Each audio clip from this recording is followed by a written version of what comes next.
All right, welcome in YouTube to episode 16 of Catching Connor with Jack and Nibs. I am Jack, and as always, I got my co-host Nibs with me. Episode 16, so we got 16 down, many more to go. We got a lot of things to talk about today. We had some fights last week, a big weekend this weekend, and we got some things to look forward going into the future. Now, your boy got his wisdom teeth taken out earlier, so it's been a little rough for him, but as the anointed president of the Haney fan club, come on now, we had to do a show for this fight week, and a big fan of Regis Prograis too, so I can't wait for that fight. But if I ever step out for a second, I'm just going to go to spit blood really quickly, just because it is coming out a little bit. So not that y'all needed to know that, but I had to tell y'all that we're in this with you guys. We know you guys are counting on us, so here we are. We're counting on you guys in the comments too. We appreciate everything y'all do for us. So Nibs, hopefully you're doing a bit better than me. How you feeling? Episode 16.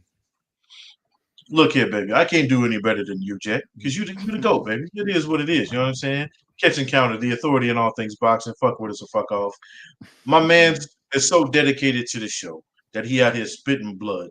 Y'all, rest of you sons of bitches, go kiss my ass. Look, 16 shows in, bro, and it feels like we just getting started, man. We like I said, we've been doing this shit. Me and you rocking together since the James Tony days, and I can't wait, bro. Like we got bigger and better things coming. I'm excited about this fight weekend. Actually, this card that's coming up. We're gonna get into the weeds. I know your team Haney. I got to roll with the Rougarou though. You know what I'm Okay. saying? But we'll get into it, bro. And there's a lot of shit going on in boxing outside of the ring right now, also that we'll get into too. So, you know, catch and counter. Here we go. Yes, sir. Here we go. So the first thing we'll get into is last weekend we had a card, a Golden Boy card. It was in Houston, Texas.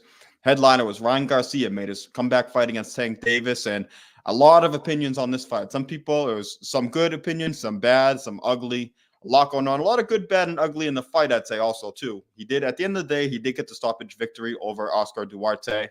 Just seemed to be levels above. His explosiveness kind of just got the job done for him, but what were your thoughts on seeing Ryan back in his first fight, back from the Tank fight, and how do you think he looked in the ring as we saw last Saturday? Man, I think he looked better than I expected. You take your first L and it's a devastating, knockout loss. I mean, that's a prideful loss, bro. A body shot knockout. That's almost worse than getting knocked out cold on the chin. You know what I'm saying? Because everybody gets caught slipping, but a body shot knockout is the worst because you can get up afterwards. You don't look like you're hurt, right? But when people are going to talk shit about that, he came back. He had some issues with the promoters. You know what I mean? Told him to kiss his ass, and he got in there and he did work, man. I'll say this, bro, and I know it sounds like I'm a hater. He got in there against Oscar Duarte, a kid with a good record. Dude's got a good knockout to ratio and all that. I thought Ryan, I thought Ryan Garcia looked all right. You know what I mean? I still think he's trash in my opinion. And the reason I think that is because I don't know what's up with the whole turning his back thing. That shit pisses me off. Like he literally turns almost completely around. That's his defense. Like, you know what I mean? Instead of putting his hands up or trying to do the Philly shell that he thank God he gave that up, by the way. He just turns around, which is fucking weird. But I think against elite level boxers, he's going to get exposed. I think if him and Rolly do end up having a fight for that belt, I actually do favor Ryan Garcia though. Although Rolly can crack, that's one thing you can never count out about Rolly. He might not have the best chin in the world, but shit, I don't think Ryan does either. You know what I'm saying? And I think Rolly can crack harder than Ryan, and that's saying something. But outside of that, I mean, he looked good. He looked good for a guy who had got stopped in his last fight and against a quality opponent. He got to give him respect for that. Can't knock him for that. So he came in, did his job. Yeah, I think I'm about where you are in this too. I think that he looked good considering where he was coming, and just also because I still like you, I view him as a work in progress. I don't view him as an elite world class fighter or anything like that. I think he has elite traits to him, but he hasn't been able to put it all together. And I think he's still a work in progress, a guy who's still developing. So I think in that sense, even in just the sense of a guy coming off of his first stoppage defeat, coming back and fighting, even if it's a limited guy, coming back and fighting a puncher, especially a body puncher, I think getting a knockout victory on paper, it looks pretty good. As you said, as you go in and you watch the fight and as you look more into it, I think there's a lot of other things that when there's some good and some bad. I did think it is crazy because even a thing I wrote in for nyfights.com, I just had 5 takeaways from the fight they asked me to write. So I wrote that. One of the things I wrote in there that Ryan, the one thing he's consistently been able to do in his career is he's been consistently inconsistent. Just even even look at him in those first few rounds. He's throwing that jab out there. The jab looks sharp. Same thing as the first round of the Tank fight. It looks good. He threw 69 jabs in those first 2 rounds, so like 35 jabs a round. Then after that, he throws 15 jabs per round the rest of the fight. He's just not able to stick to a game plan. And then it's like he would move a bit. He'd come forward a bit. And I like the movement I do like, but I thought he over moved at times too. But I do like how he's trying things out. I also said in that article that the fight had, tell me if you think I'm wrong or if you agree with this too. The fight kind of felt like a sparring session to me, where Ryan's kind of working some things out. It's like a sparring session under the bright lights where he's trying out a bunch of different things with a new trainer, doing it with the live guy in front of him, but that's the kind of feel it had. And even Duarte wasn't able to press, I think, as much as I thought he was going to be able to. And part of that is Ryan's explosiveness, and he was moving and doing certain things. But I'm with you, too. I think that the Rolly fight is the fight that they have to make next. Maybe not next, but I think that's the big fight. If he's going to fight for a title, it has to be against Rolly. I know they mentioned Teofimo before, but Rolly is without a doubt. And if we talk about 140 being shark-infested water, there's a lot of killers in that weight class. And Rolly and him would be a marketable fight, and it's by far the easiest fight. I would favor Ryan too, but like you, I mean, bro, I think Rolly is a real live dog in that fight. We talk about the things, the shoulder roll. It's another thing I wrote about. Whether you want to call it a shoulder roll, Philly shell, or basically just turning his back. That's kind of more what it was. And if he does that against an elite guy, they're going to kind of pivot their feet and catch him when he does that. Even a guy like Rolly, we've seen when they had their sparring sessions, Rolly was roughing him up on the inside, pushing him, out using his elbows, all those things. So I think that fight would be interesting because Ryan has the speed advantage. I think he still has the boxing advantage in that fight. But I think Rolly would be able to close the distance, rough him up, and make that a real interesting fight also. But overall for Ryan, I thought, all things considered, he looked good. I don't view him as high as some other guys have. And I still think that the bottom line is, because I don't think he's at the elite of the elite level. But I think he's still a tough matchup for anybody because I just think his explosiveness, his power, even if he's not able to consistently get a game plan going, as we saw Saturday. Sometimes it's there. Sometimes he kind of takes a few rounds off, but that power and explosiveness is still there. At some point, he's going to catch you with it. And if you're not able to make him miss and then make him pay like a guy like Tank Davis did, I think you could still be in a world of trouble. So not sure really where to rank him in this division. There's like 20 guys that could beat him, but there's also maybe only like 5 or 6 guys that I think would definitely beat him. So it's a wide range in there, and I think he will be in a lot of interesting fights going forward. And he's still, no matter what you think of him, he is a net positive for the sport. He's somebody who brings a lot of eyeballs to the sport. And numbers, we're going to talk later on about numbers and some new moves that are being made in boxing too. But I still think overall he's a net positive for boxing, and the more active he is, the better off I think the sport is as a whole also. Yeah, I mean, love him or hate him, he's bankable, right? Mm-hmm. And I think, unless this is something they're doing on purpose to kind of build up some kind of story to root for Ryan or something like that, I think De La Hoya and Golden Boy are fucking up the money. They're fumbling the church's money at this point. You have your biggest star, right? And we saw this on repeat. This was what they did with Canelo. Essentially, you were rooting. He even it almost feels like he's parroting what Canelo said when Canelo was trying to get out of his deal, right? It kind of feels like these guys are rooting against me, and that's what it feels like. And that's what Ryan said he kind of feels like. You're like, yo, it feels like, even though I'm your biggest moneymaker, you're rooting for me to lose. Like, what the fuck is that? So I think that, De La Hoya and Golden Boy, they need to figure their shit out with Ryan Garcia. Hopefully they can get that together, because I do think that they can make matchups for him that, he can build his brand even bigger with them until he can get out on his own, which seems to kind of be the path everybody's taking, right? But I want to say this, like you said, that whole turning your back to your opponent shit, you do that to Tank Davis, and we saw what happened, right? He kind of did that in their fight, right? We saw him a couple of times turn his back, and Tank made him pay. He worked that body. Yep. Exactly. Yeah, you know what I mean? Duarte, all due respect for him for taking the fight and showing up and actually putting some work on him. Even he had Ryan hurt, or uncomfortable, Uncomfortable. Mm-hmm. you know. And if a guy on Duarte's level, again, all respect to him, but he's not, Teofimo. He's not Rolly for that matter. He's not Tank. He's not on those guys' level. If a guy like that can make you uncomfortable, you got some work to do.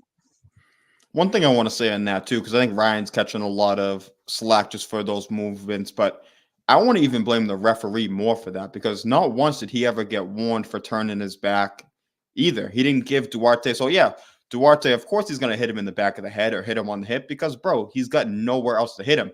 If you turn in all the way like this, of course, like, bro, there's nowhere else for you to hit him. So I blame the referee. I mean, I don't think it was a great strategy by Ryan, but like Sean Porter was saying on the broadcast, I mean, if it is nullifying your opponent and you're not getting called for it, you might as well keep doing it. So I put more blame on the referee for that because not once did he warn Ryan, and he even warned Duarte. So he should have been thinking, okay, he's hitting him behind the head, but why is he hitting him behind the head? And that was because he didn't give him any target to hit at all. It was Katie Taylor all over again, bro. Mm-hmm. She gets no warning for all the holding, and I've seen this several times. I've seen we've all seen fighters, if you've been watching boxing long enough, who do that. They turn their back, and they get called out for it. Like the referee be like, hey, don't do that shit. And you're right. Like if if you literally turn your back in the process of your opponent throwing a punch, guess where the punch is going to land?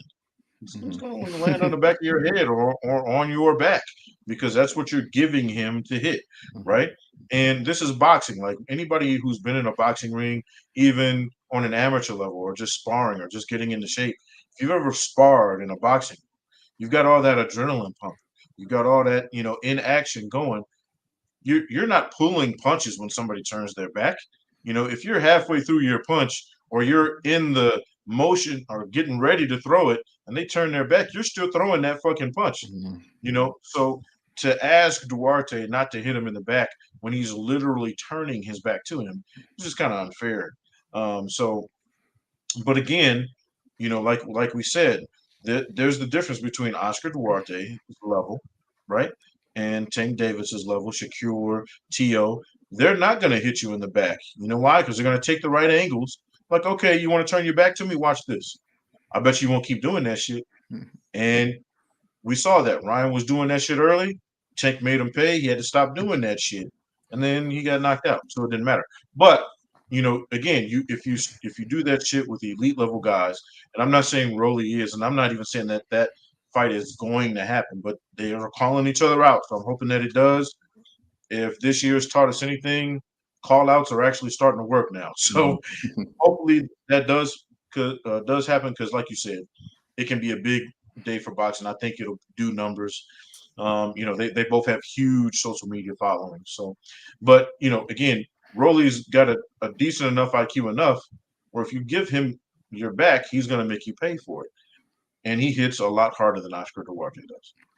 And that's the thing too, is Rolly's athletic also. Even a lot of these guys with Duarte, I knew it was an interesting style matchup, but the reason I favored Ryan still was that Duarte didn't have the foot speed to be able to close the distance on Ryan enough, I thought, to be able to really put him under pressure. You even saw him in the clinch. All it would take is, it's easy for me to say sitting from here, even sitting on my couch watching, but an elite fighter, I would believe, is looking at those situations when Ryan turns like that and saying, okay, I will pivot my feet quickly and I'll be able to hit him as soon as he does that. So I look at that, and I even look at, just when you talk about the referee, a perfect example of how to ref a situation like that would be Thomas Taylor when he was doing the Boo fight against Benavidez, when Boo was kind of ducking his head down coming in and David was hitting him behind the head. So Demetrius would kind of turn to the ref, and Thomas Taylor was saying, you're causing your own fouls. Like, you're the reason that he's hitting you like that. So I think that I forget the referee's name for Ryan's fight, but he could have taken a page out of that playbook and said to Ryan, hey, he's hitting you there, but that's because that's the only spot you're giving him to hit. So that caused Demetrius to stop doing what he was doing, coming in and trying to hold. I think that would have stopped Ryan from doing it in the moment. I think a good referee, especially seeing this now too and seeing the criticism from the referee, will do that next time out. So he's got to be careful about that. Hopefully.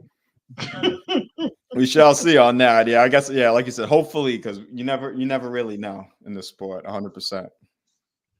Yeah, I think as good as this win was for Ryan, I don't know if he learns too much from it, other than hopefully how not to get hit, because he did get touched up more than I think he should have or needed to get touched up in this fight. So hopefully they can work on that.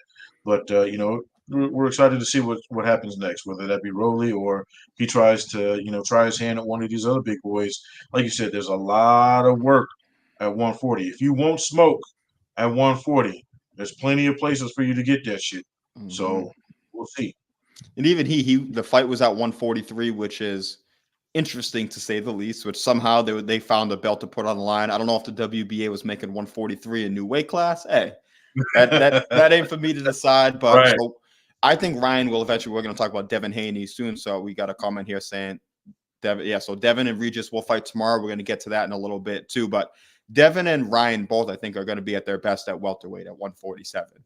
Now, I mean, that's a tough weight class too. I think with their bodies, the weight class they're growing into, you even see with Ryan, even this fight was at 143. I think he's going to be at his best at 147. So I think we might see him sooner rather than later go up to 147 also, but we shall see on that one. I think Ryan Garcia, Devin Haney, both of them, right? Devin, I think, could be a little bit more comfortable at 147 long term. I see Ryan moving up all the way up to 154, bro. Mm-hmm. If not 160, he's still very young.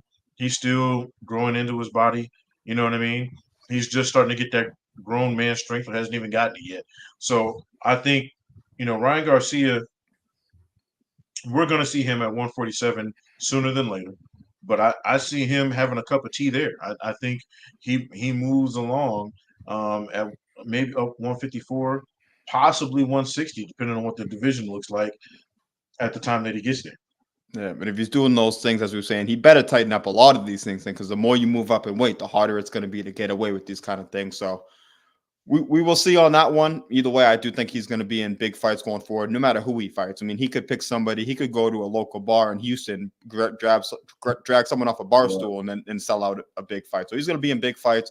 I think we both kind of view him in the same spot. I think a lot of people overrate him, a lot of people underrate him, but we just kind of take him for what he is. He's a fighter who, not an elite fighter yet, but a fighter who has elite traits, who I think is still in the developmental phase. And whether or not they have some bad habits, or whether or not he's going to get to his full potential, is to be determined. But I think some of the habits that he has could hold him back from that. He's a really good fighter with an elite fighter following. Mm-hmm. There we go. I couldn't have said it better myself. So there we go. Ain't a better way to end that segment. So we're going to end it just like that. So two fights I want to touch on in the undercard real quick, just to mention them, because I thought they had great performances and deserve a little bit of shine. So Kid Austin, Floyd Schofield was in the co-main event, and he just steamrolled his opponent. So Ricardo Lopez Torres was the opponent, 17-7. A tough veteran guy, but Schofield showed right away that he didn't belong in the ring with him. Knocked him down 4 times in the first round. Not much to take away from that fight as far as Schofield's ceiling or anything like that, but you can just tell that he's a bad boy and he comes forward with bad intentions. So I'm really excited to see where he fits into this lightweight picture. I do think he's somebody who's going to be in big fights, maybe a Williams Zepeda fight soon down the line, because they're both with Golden Boy. But what'd you think about Kid Austin in this fight? And he did, where we say, when you're fighting a guy like that, you want to show him the type of level that you're on. And he did just exactly that. When you're fighting a bum, you treat him like a bum. Mm-hmm. Erickson Lubin quote right there. It is what it is. When we say this all the time, right? There's levels to this game, right? You want to show people, hey, I'm at a different level than you. Or when you know that you're at a different level than somebody, you don't fight down to their level.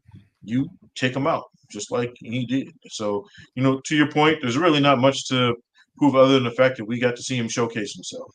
And that's what you're supposed to do Mm-hmm. when you get a showcase fight, right? You're not supposed to take rounds. I don't want to see rounds on a showcase fight. I want to see you do work.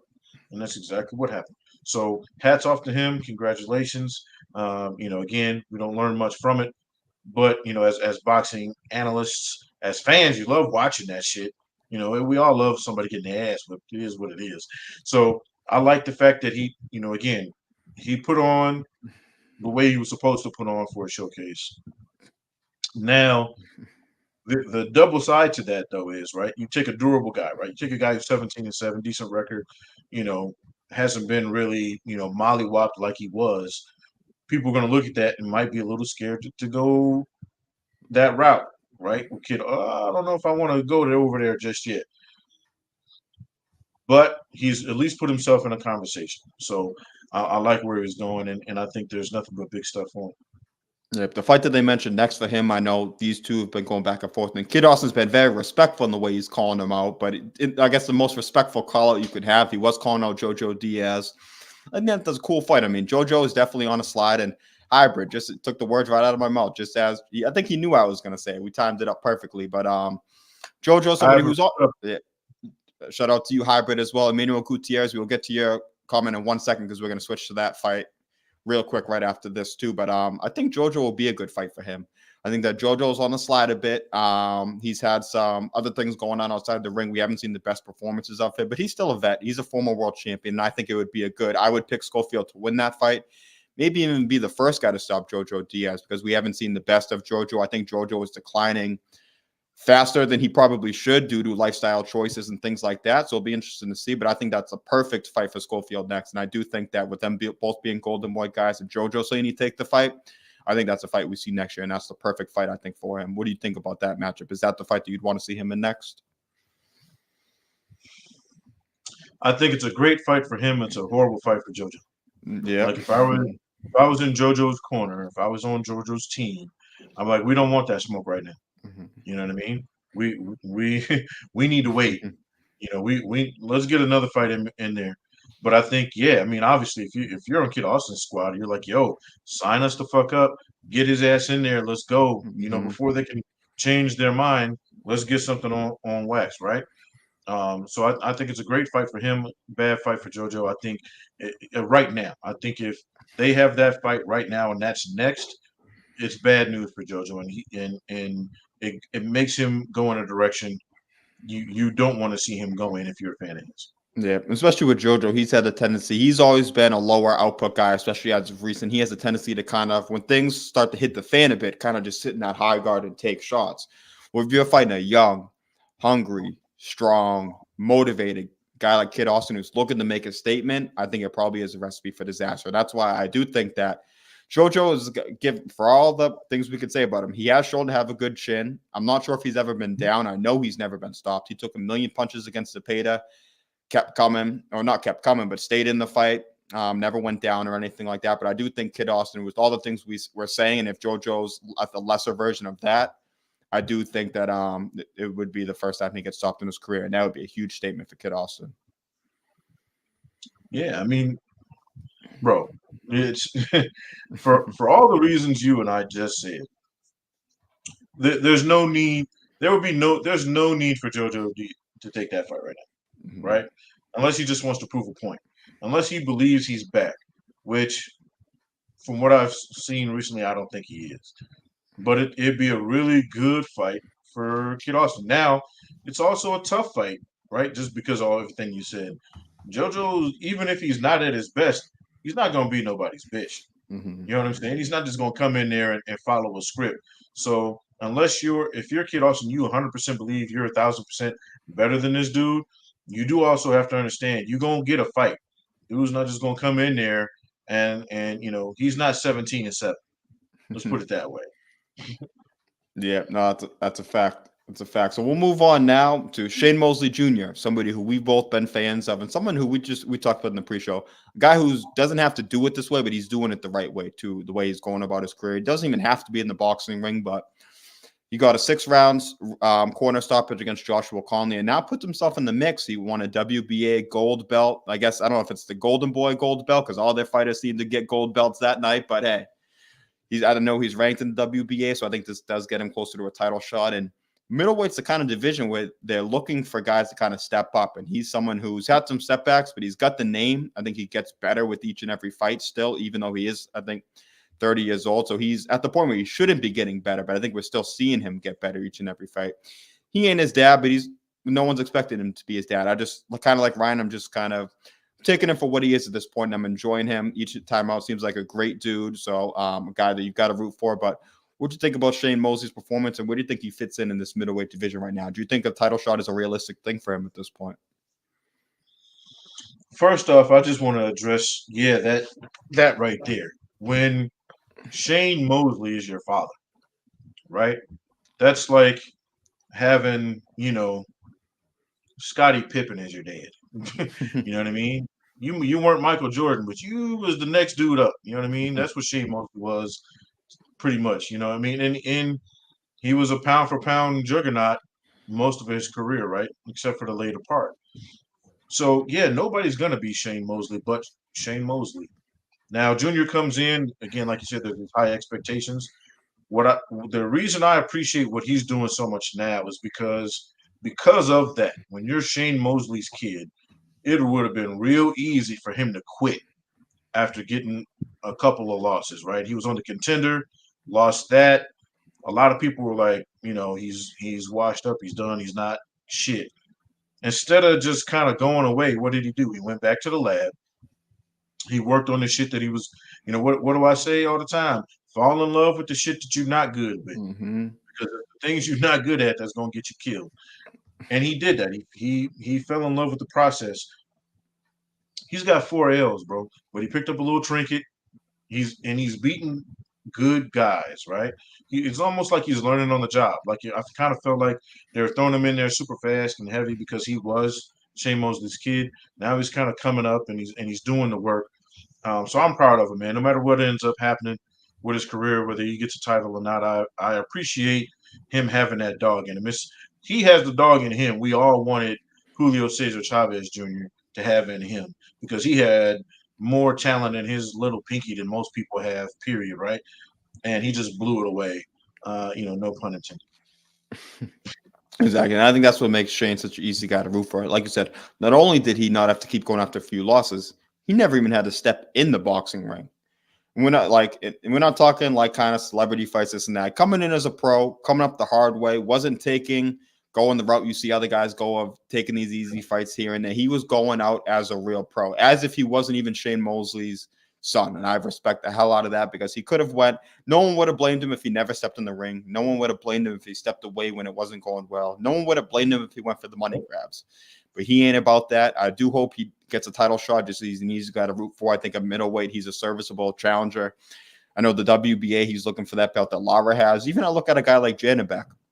Now, I would pick Janabek to beat Shane Mosley Jr., but if you're Janabek, not a lot of people really know about you. You're looking for an opponent. Shane Mosley Jr. is a name opponent that people would look at and say, okay, even if they're not too familiar with Shane Mosley Jr., they see that name Shane Mosley, and then they're going to tune in. So I think he's the perfect opponent for any of these title holders looking for a big fight. Middleweight needs big fights, and I think he could find himself in one sooner rather than later. And you know what? From what I've seen in his last couple of fights, bro, it looks like he's finally starting to put some shit together. Like I felt like earlier in his career, even when he was on the contender, he was still trying to figure some shit out, right? Like he was getting over on natural ability, and the fact that his opponents, some of them weren't all that great. But the second he got in there with those guys, the dogs, the guys who've been in there for a while, the names people were avoiding too. Let's be real clear. He fought some guys nobody else really wanted to fuck with either. So again, you got to give your hat off to a guy who, again, doesn't have to. He's a million. He was a millionaire before he ever stepped foot in the ring, right? So because of who his father is, he's got a good life. He doesn't really need boxing, but he apparently loves that shit, and he's in there being a dog. No matter what you think of his ceiling, no matter what you think of him as a talent, I appreciate the fact that he's actually going in there and being a dog about it. And I actually think I don't think he can beat anybody in the top 10 right now, but I think he can give him some work. Mm-hmm. I think you're not getting no easy way with Shane Mosley Jr. right now. So, at where he's at, I think maybe 2-3 more fights, we might be looking at him getting a title shot.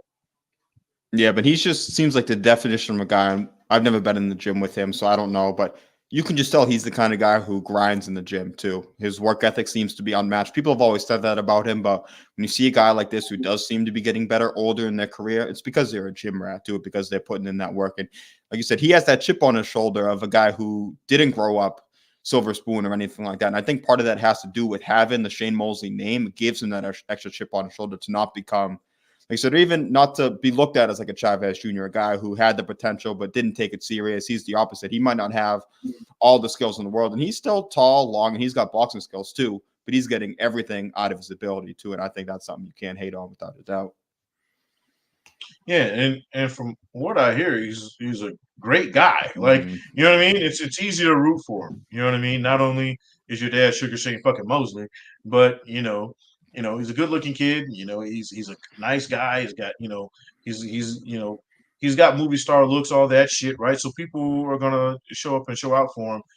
He's finally starting to put the boxing shit together. So, I'd like to see him get some decent fights. Like I said, maybe one or two down the road, he fuck around and get a title shot, and maybe he can ride off into the sunset. But right now, I appreciate the work that he's doing, and I appreciate that he's doing it against solid guys. It's not just cherry picking, super easy, 1 in 98, record kind of guys. He's getting in there with some real dogs, and he's putting in that work. I mean, he fought a guy Munguia went, rounds with and took his head off. So, hey, more power to him, bro. Yeah, without it, like I said, easy guy to root for too. Great guy, building a great story in the sport too. So we hope all the best for him going forward. But Hey, it is everybody likes a comeback. 100%. But it is now time to get into. We got Slip and Weave podcast. Our guy Dakota Shane Mosley Jr. versus Ian Green. That's a fight I know I think's been talked about too. Ian Green's ranked in the WBA, so that'll be a perfect fight. I love that fight too. So we shall see. But exactly, those are two guys who are both in the mix for big fights. So I think whether they're opponents for guys or they want to fight each other, either way, I think that would be cool. And I think Don King, it would be cool if he was able to promote Shane Mosley Jr. I think it would be something he'd like to do also. I would not doubt that. Hats off to Dakota, aka the second part of the Thick Boys. Look, man, Mosley, Ian Green, sign me up. I'm down. You know what I'm saying? Hey, Slip and Weave said it first. Yeah, and sign me up. That's Nib said it. I got to agree with him on that. So moving on though, now we got, I'd say, the main event of the weekend. We got former undisputed world champion at lightweight moving up to 140. Is he taking a little tune up, a soft touch, kind of just getting used to the weight class? Not at all. He's moving up and he is fighting Regis Prograis, the WBC 140-pound champion, for his title. And you can say, yes, sir. And you can say, I know a lot of people even said, oh, Regis didn't look great in his last fight. Well, he fought Danielito Zorrilla, awkward style, homecoming fight, last minute replacement, all those kind of things. And Regis still got the job done. And I will say, as I said, as the self-anointed president of the Haney fan club, I take that very, very serious. But don't sleep on Regis Prograis in this one too. I am favoring Devin, but I think that there's been a lot of Prograis been slept on by a lot of people. The betting odds have him as a bigger underdog than I thought they would have. So I'll let you kind of take off from here and back a guy Ruger a little bit. But what are your thoughts kind of just on this matchup and kind of where both guys are right now and what you expect tomorrow night? First off, man, I think this is hats off to both these guys for making the fight. You know what I mean? Because let's be real clear, neither one of them had to. Regis doesn't need Haney, vice versa, right? And from what I understand, Haney has officially cut off he's let his belts go at at 135 if I'm not yes, right. So he's officially part of the 140 club. With that being said, bro, I think that this fight really comes down to who can get their shit off. So, if your team Haney, obviously you're leaning towards the fact that Haney is going to be able to box his way around Regis. We saw him have some issues with a guy who was awkward, right? He's had issues with guys that can box, considering his one loss, right? Or do you think Regis can get in there and get that right hand off? Can he get those left hooks in? You know what I mean? Can he get his power in? And if he can touch up Haney in any kind of way, we've seen Devin be uncomfortable before. Regis Prograis is a whole different kind of beast. I don't think he's faced anybody with that legitimate one punch power that Regis really has, bro. Regis can put you to sleep with one punch. It's no joke. His power is legitimate, and you're moving up, right? You weren't able to knock anybody out at 135.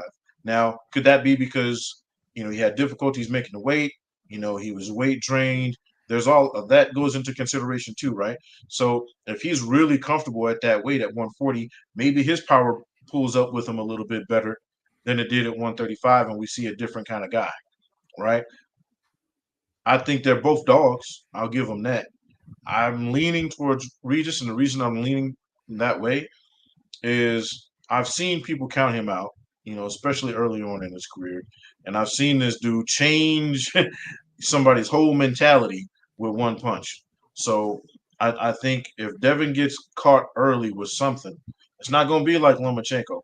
You're not going to be able to stand there and go blow for blow for that. He's going to have to run a little bit. And I think Regis is really good at chasing people down. And I just don't think Devin is going to be able to hit hard enough to keep Regis off his ass, even though he's technically the bigger guy. Like you pointed it out, off air that you look at him at the weigh-ins and the press conference, bro. Regis is way bigger than Regis is way smaller than Devin is, just naturally. So we'll see. But I know you're Team Haney, so I'm gonna let you get your shit off right now. But I think Regis is not only just his power, bro, but his underestimated boxing IQ. I think again, he's not just a puncher, right? He's a guy who understands boxing enough to be able to get his shit off effectively, and I think that's a big difference. A lot of people can just throw wing punches, but when you know how to wing your punches and when to throw your punches, that's a different story. Now, if Devin Haney does what Devin Haney does, though, it could be a long night. Mm-hmm. I want to run through a few of these comments before I give my breakdown on the fight. But we have Akeem Haynes in the chat. Say much respect to us. Keep doing your thing. So huge shout out to Akeem Haynes. Also, he's got a great YouTube channel. You guys see it right there. So go check out his stuff. He was a former Olympic athlete, so he knows a thing or two about a thing or two. Breaks down boxing, talks about all bunch of other sports too. So he's got a great channel. So it's right there. So go check him out as well. We appreciate it. Pugilist Zion saying the zone ended 2023 strong. Definitely are. Dakota saying Regis has the most physically brutal style and power that Devin's fought. And I think that's 100% a fact. Hybrid saying he likes both guys. He's rooting for Regis. Just thinks Haney will outbox him. And this is something I want to touch on real quick too before I get into it. Is respect to both guys, especially respect to Devin Haney. First fight moving up in a weight class. I know a lot of people, it seems like Devin's, to a lot of people, he's kind of taken a heel turn recently with the Lomachenko fight. I think try to build his profile. I think it's kind of rubbed some people the wrong way. They see him and his dad as being arrogant or boisterous. But I will say one thing. And first of all, because I'm here for it all. I'm a huge supporter of those guys. Just like I'm a huge fan of Regis too. So when I give my prediction, I'm going to give you a little bit of both because, yes, I am a Haney guy. But what do we do on the show? We keep it 1,000 all the way. So I'm going to give, because I do got some worries in this fight. I'm not saying it's a shutout or nothing like that. But cool. And that's why people fuck with us. Yes, sir. We keep it 100. 100%. 100, 1,000, a million, whatever you want to say. That's what we keep it. Hey. But a lot of people can have things with the Haney saying, oh, they say this, they say that, they fool themselves. But I will say one thing.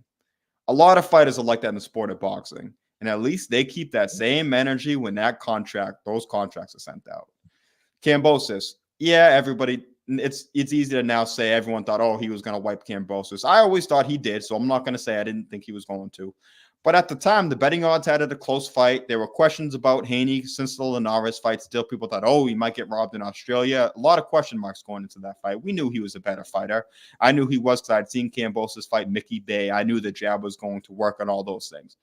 But at the end of the day, a lot of fighters wouldn't have said, you know what? Yeah, we'll take 17%, whatever it is. We'll take 2 fights in Australia. We'll defend in your hometown again just because we have that much confidence in ourselves. Okay, you become undisputed.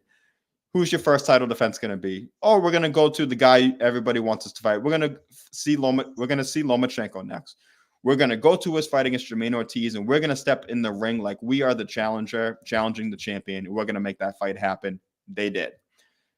After that fight, moving up to 140, as I said as we intro this fight, are you going to take a soft touch, get reacclimated to the weight class, anything like that? No. Who are you going to go for? You're going to go for Regis Prograis. You went, and not only because people are also saying, oh, he only took the fight because Regis didn't look great in his last fight.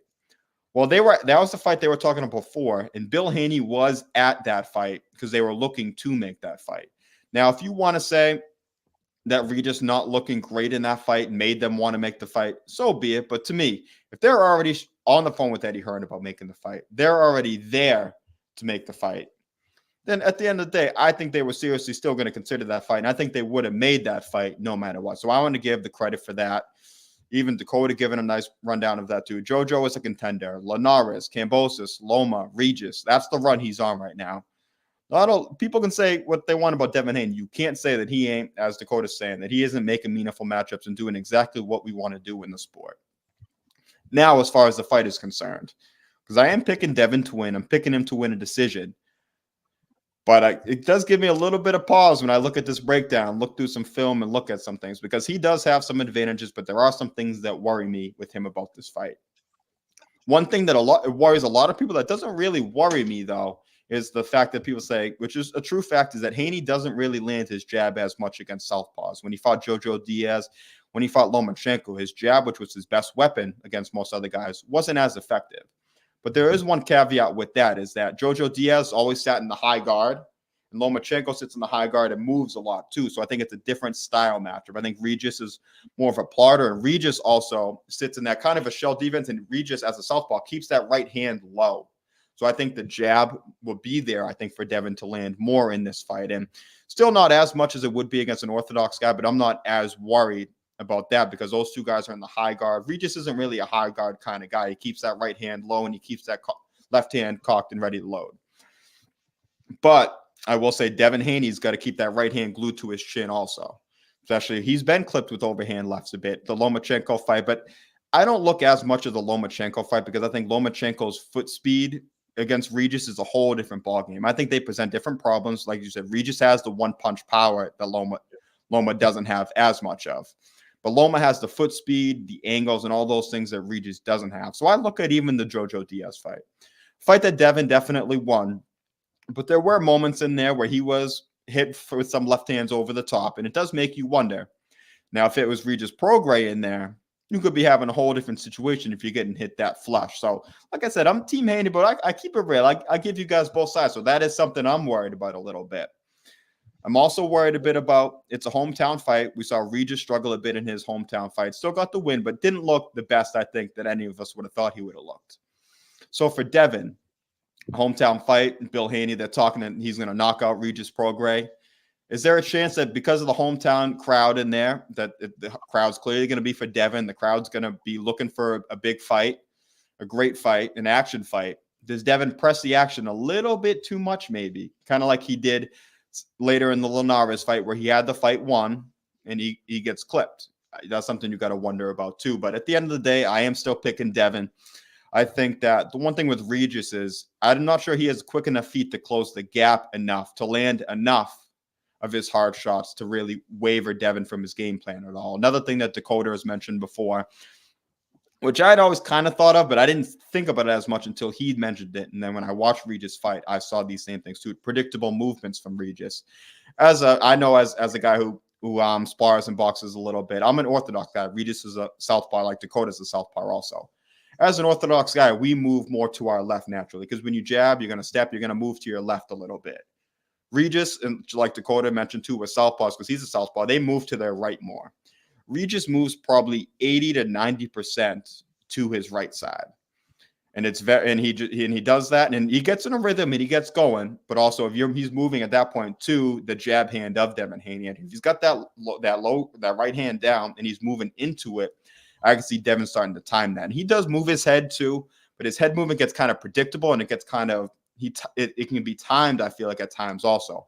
So I think Devin's going to look for that. I think the jab in the right hand, he's going to be able to kind of pot shot Regis. I don't think he's going to stop him or punish him. I think a lot of that is more just promotion, building up the fight. I do think we'll see a bigger, stronger version of Devin.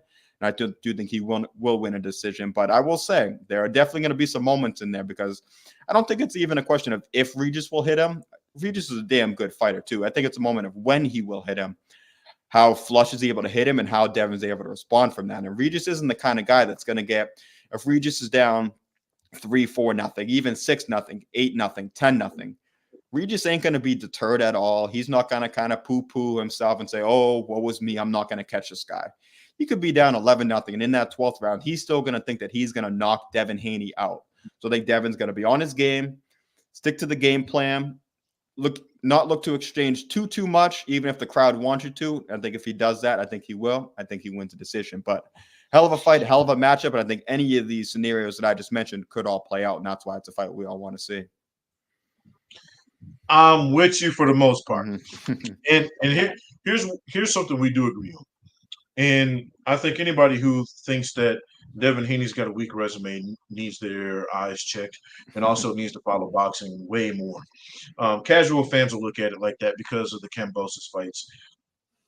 If you look at his resume, the only weakness you can say is the 2 George fights, right? But those were for the undisputed championship. Of course he had to take them. Of course he took the money he took because he knew he was going to win, right?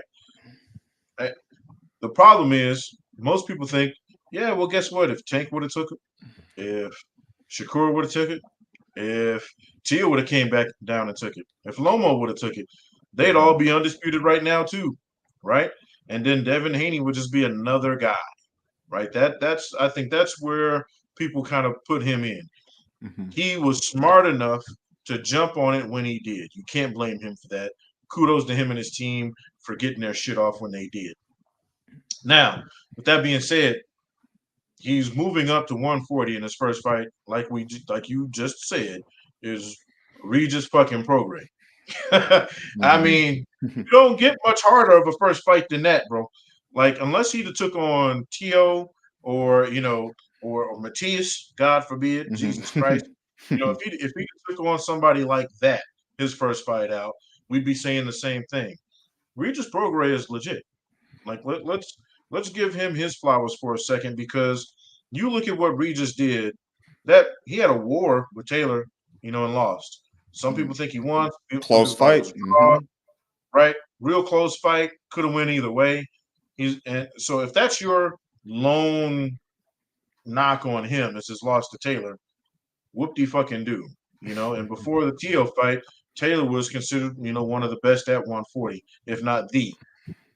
So you lose to the guy at the time at 140, and you have legitimate. When I tell people, if you've never seen Regis Prograis fight, and he's not a big prime time fighter, let's be real clear. If you've never seen Regis Prograis fight, he has legitimate one punch knockout power. Yes, he can get you within an cumulative punch rate, but he can legitimately put just about everybody in the division on their ass with one shot. He's got that kind of power, and that's a difference. It's a difference between what you see with, Kambosos, who doesn't have any power, right?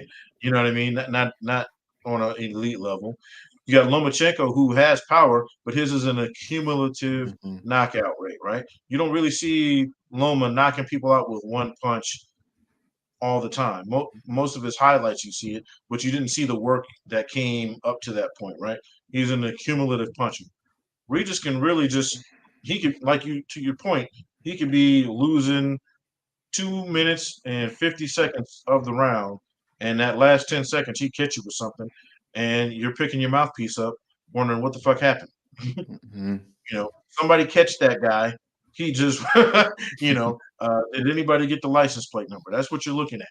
So Regis's power is different, and I think that's one thing that people don't really respect, because a lot of people, or at least for casual fans, they haven't really followed Regis that much. They don't know much about him. Devin Haney, he's gotten the bigger fights. He's been on pay-per-views, right?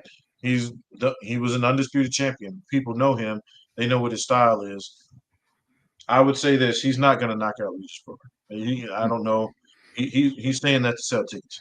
You're not knocking him out. If he wins, it'll be a UD12. But he's got to be real careful not to get full of himself, because I'm here to tell you, Regis is going to be there the whole fight, and he's going to be dangerous the whole fight. So when you have that kind of power, you are always dangerous. Look, look at Deontay Wilder. Deontay Wilder has been in a handful of fights where he was losing 11 of the 12, knocks a guy out in the 12th round, and everybody's going shit.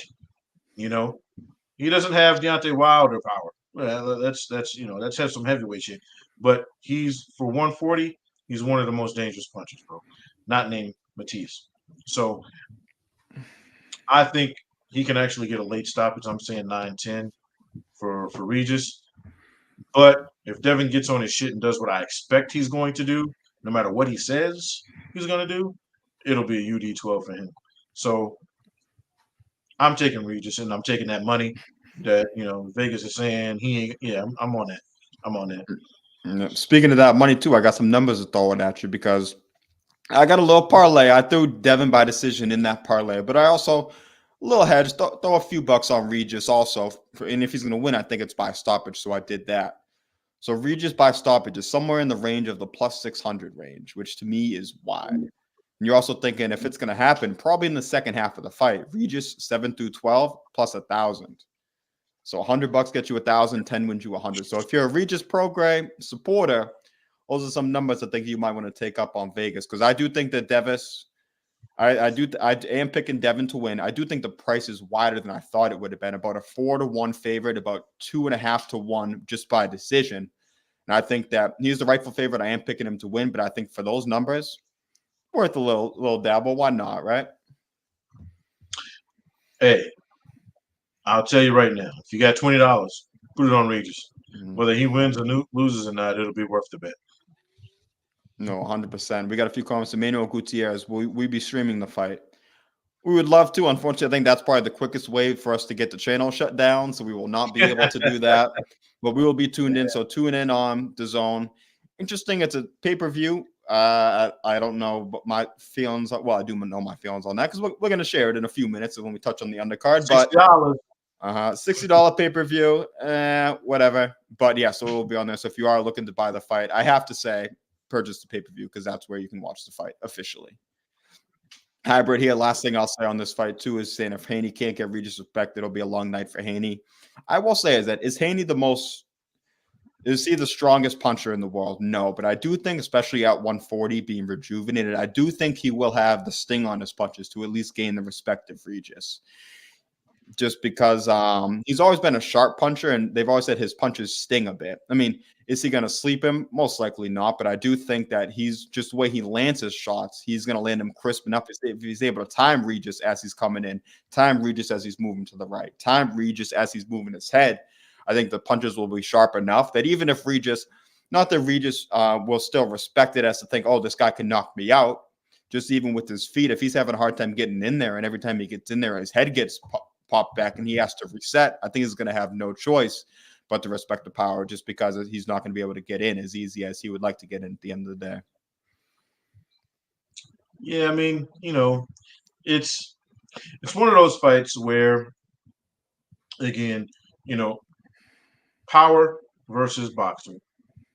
That's what we're looking at. We're looking at a guy who's most likely going to go ahead and get in there and try to get a knockout versus a guy who's going to look to control, the pace, the action all night. Maybe try to get a late stoppage if he can. I doubt it. Regis is durable. He's got a good chin. His heart is unquestionable. So I think if Devin were going to stop Regis, he would have to put some real serious pause on Regis, and I just don't think he's capable. If I'm being 100%, and that's not a knock on Devin, because what Devin does is great. Like what he does, he's exceptional at.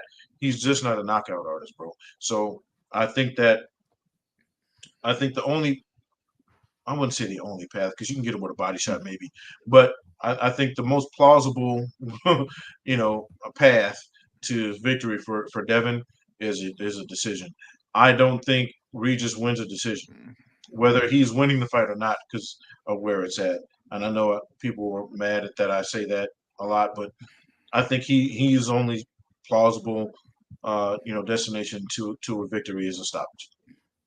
Man, shoot, I hope so because I'm hedging my Haney bet with him by stoppage. So if he wins by decision, I don't win anything. So I hope you're Right. right at the end of the day. So, but we got our guy Conscious in the chat. He's taking Haney with me. So if you had to pick one round just to give an official prediction, what round would you say you picking Regis in before we wrap this up and move on? Get a stoppage. Like I said, 9, maybe 10. Yeah. If he can get it, I think it'll be late. I don't think it'll be early unless obviously you can catch him cold. But um, I think what'll happen is Devin Haney will be winning a majority of the early rounds. Regis will get a couple in there to make it look interesting. But I think Devin will be cocky as fuck, bro. I think he's gonna get full of himself a little bit, you know, and he's gonna leave himself open to something. Yeah, so there we go. You're taking. So I'm kind of going the same thought process in the way the fight goes, not the way it ends, but the way it goes. So I do think Devin wins the majority of the early rounds. I think in spots he makes it look relatively easy, where we're wondering like, okay, is Regis going to get going? But I do think he will get going. He's the kind of guy that when he's not in his rhythm, he looks real awkward, and I think it's going to look like a mismatch for the first few rounds. But I think the more Regis starts to get going, and he'll start getting going and going and going. And I do think he will have more success later on in the fight. I think he'll land some good flush shots on Devin. I don't think it's going to be enough to knock Devin down or anything like that. I just think that Devin being at 140, he's going to be bigger and stronger. Not only will he punch sharper, I think he's going to when you move up in weight, especially a guy who's been training himself, he's going to be able to take a punch better too. So I think that Regis will have his moments, but I think I'm picking Haney a decision, probably like 8-4, maybe 7-5, somewhere in that range. So competitive, but clear decision at the end of the day for Devin the Dream Haney in the new 140-pound WBC champ tomorrow night. Look at. I like your confidence, Jack. Ill placed. Hey, the good thing is that all we got to do is wait one more day, and then we'll be back on next week to chop it up and see how it goes. So at the end of the day, the beauty of it all is this isn't a fantasy fight like we'll get into later on. This is a real damn fight, and we're going to get to see come tomorrow night. What's up? Yes, sir. Yes, sir. What we got next, man? Yeah, so we'll briefly touch on this undercard, which I mean, $60 pay-per-view to me. And we keep it real about all these platforms. I mean, this ain't a pay-per-view undercard, guys. Let's be real. I mean, we got the co-main event is Liam Paro, Montana Love. That's a cool 140-pound fight. We talk about a bunch of guys, like 25 different guys at 140. Those are two of those guys, probably more in the 15, 25 range. Two cool guys, but at the end of the day, that's not a co-main event for a pay-per-view. Andy Cruz, I'm someone who I think the world of talent-wise. I want to see how he adjusts to the pro game. But still not really a guy to put on a pay-per-view card, I think, at this point. And then Ebony Bridges is going to open up the card, I believe, against Mio Yoshida. That ain't a pay-per-view fight either. So when you compare it to some of the ones, and people can have their gripes about some of the pay-per-views that Showtime's put on, but there ain't even a comparison to me at the end of this day between these two. So what are your thoughts, I guess, just this being a pay-per-view undercard? So for $60, you get the main event, but you also get these fights in there too. So is it worth the $60? I think I know the answer, though. Yeah, look here, man. You got the female fight, which Mia Bridges, people love watching her fight for a reason that ain't got nothing to do with boxing. If anybody has seen the weigh-ins, you know what I'm talking about. Go check out our OnlyFans page. But here's what I have when we're talking about pay-per-view fights, right? If any of the fights on the undercard, especially the co-main event or the at least the fight right before the main event, might not be considered a co-main event, but the fight right before that, would you watch that as the main event on a free card? No, I wouldn't. None of them. None of these fights, right, would I consider the main event of a free card. So why are they all now? I get if you take any one of these fights and put it as the opener to this, pay-per-view card, I probably wouldn't be mad at it.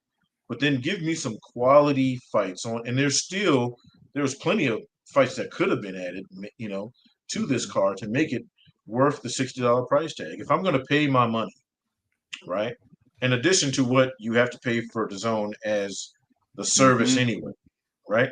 Let's be real clear. The zone, you got to pay for it what is it, $30 now? 25 bucks, I think. Yeah. 25 25? bucks. Yeah, $25, $30. So I'm paying 25 on top of that. You want me to fork over another 60 for a fight, that is barely a pay-per-view itself. Then you don't even give me a decent pay-per-view card. Like, let's be real clear. When you're doing pay-per-views, that should be the standard.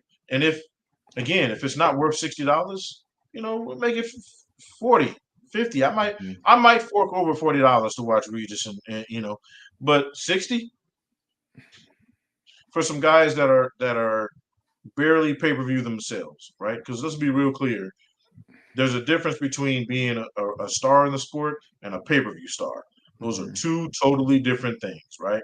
We tell people not everybody's Tank, bro. You don't have to like it. It is what it is. Not everybody's Floyd. Not everybody's Canelo. There's a difference between being a star and a pay-per-view star, and neither one of these guys are really pay-per-view stars yet. So if you're gonna put them on a pay-per-view and have them as the main event, I want a really good card leading up to it. We're just kind of getting a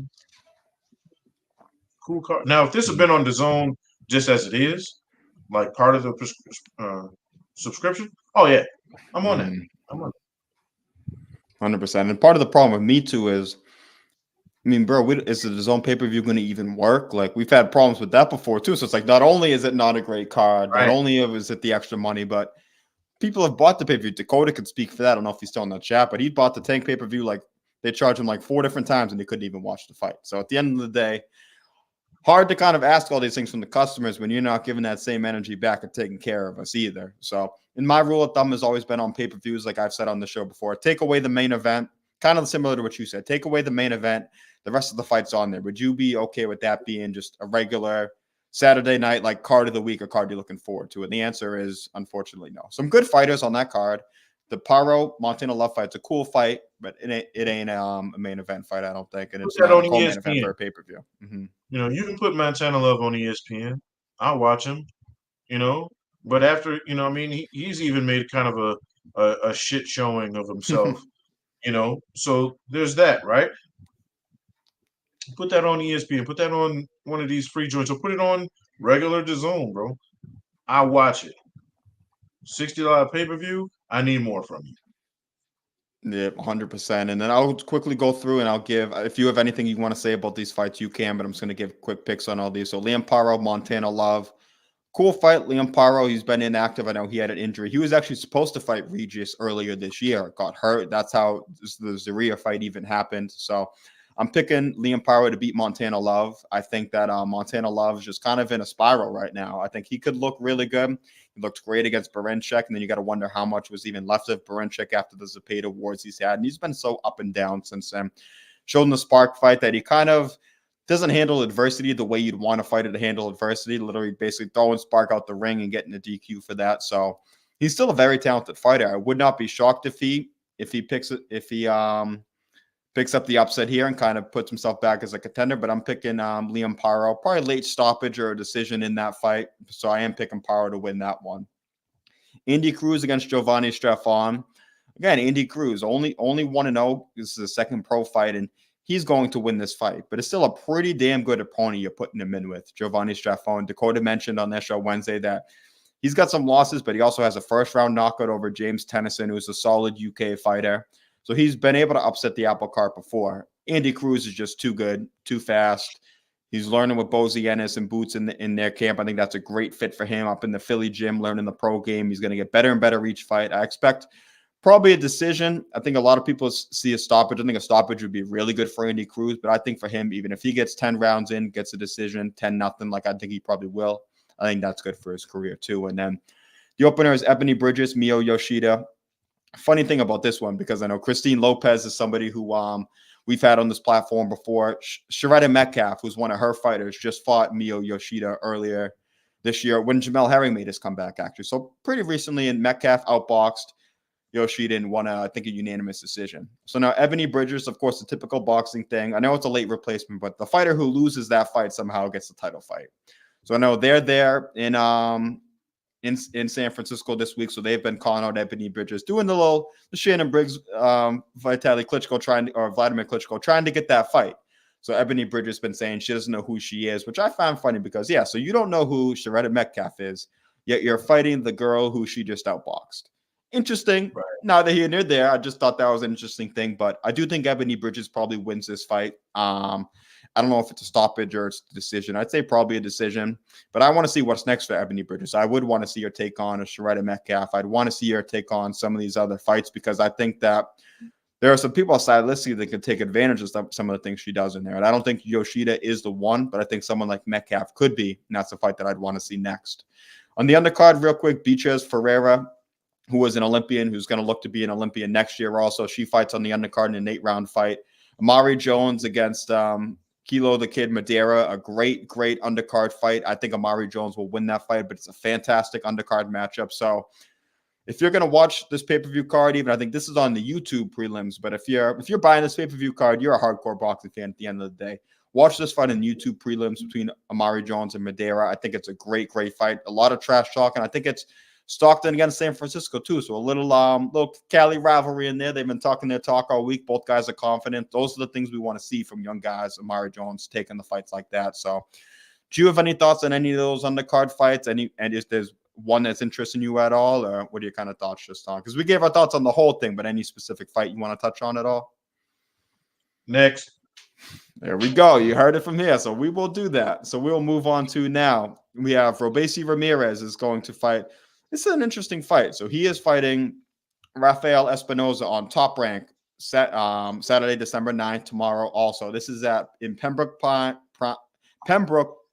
Florida. Wow, that was tough to get out.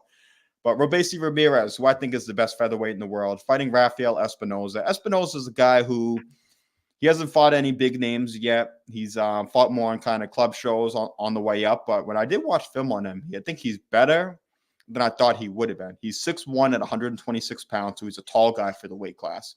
He's pretty creative with the way he throws his punches. He likes to throw the straight punches. He mixes in the uppercuts, the left hook to the body also. So he's got some tools to work with. And if it wasn't Robeisy Ramirez in there who he was up against, I'd give him a pretty good shot against a lot of guys at 126. The problem is, to me, he's fighting the best featherweight in the world. So I think that his big frame helps him out. I think it might hurt him in this fight. I just think that Robeisy is going to be able to kind of wear him down a bit. Someone who doesn't have the experience of being at the world level, I think that he's going to really work that body, work those counter shots as the guys coming in, those counter left hands especially.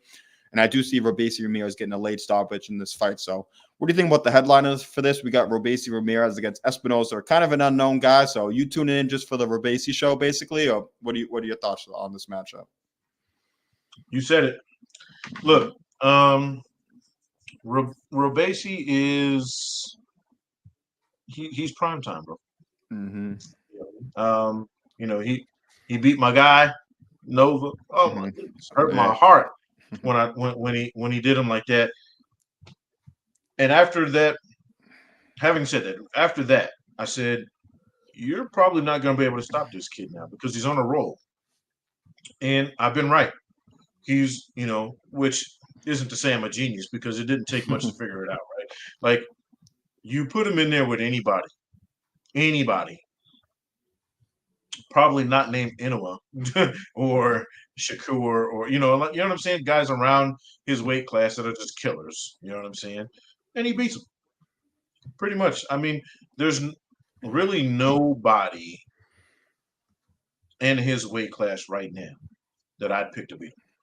Period. I think he'd have to go up or wait for Inoue to come up to really have a shot of losing, and that's saying something, bro. I think he annihilates this dude. If I'm being honest with you, I don't think it's as close as even. I know you're the political one here. I think he whooped his ass, bro. I think it's not. I just don't think it's close. Yeah, but I'm just keeping it real because I had that same opinion, I think, before I looked into Espinoza. And the thing is, he ain't in there against Robeisy Ramirez. So it's easy to kind of look good when you're not fighting guys on that level. But I looked at some of the tools he did, and I think it will take a few rounds for Robeisy to figure him out. Now, don't get me wrong. Once he figures him out, he's going to figure him out and do the Robeisy Ramirez thing, I think, and get to him late. But it's an interesting fight. I think he fought a 5'10" guy in his last fight, so fighting a 6'1" guy, it'll be interesting to see the styles just to see him fight a guy that size. But I think that's not a benefit for Espinoza. I think that's going to be to his detriment. I think that's a big old target you're giving a guy like Robeisy Ramirez, who's a sharpshooter. I think he gets it done at the end of the day, like you said, in style too. Yeah, I mean, here's the thing. I don't think Robeisy gives a shit how tall he is. I think is like you just said, it's the bigger they are, harder they fall kind of mantra, right? Like I think you're giving him more real estate to do damage in.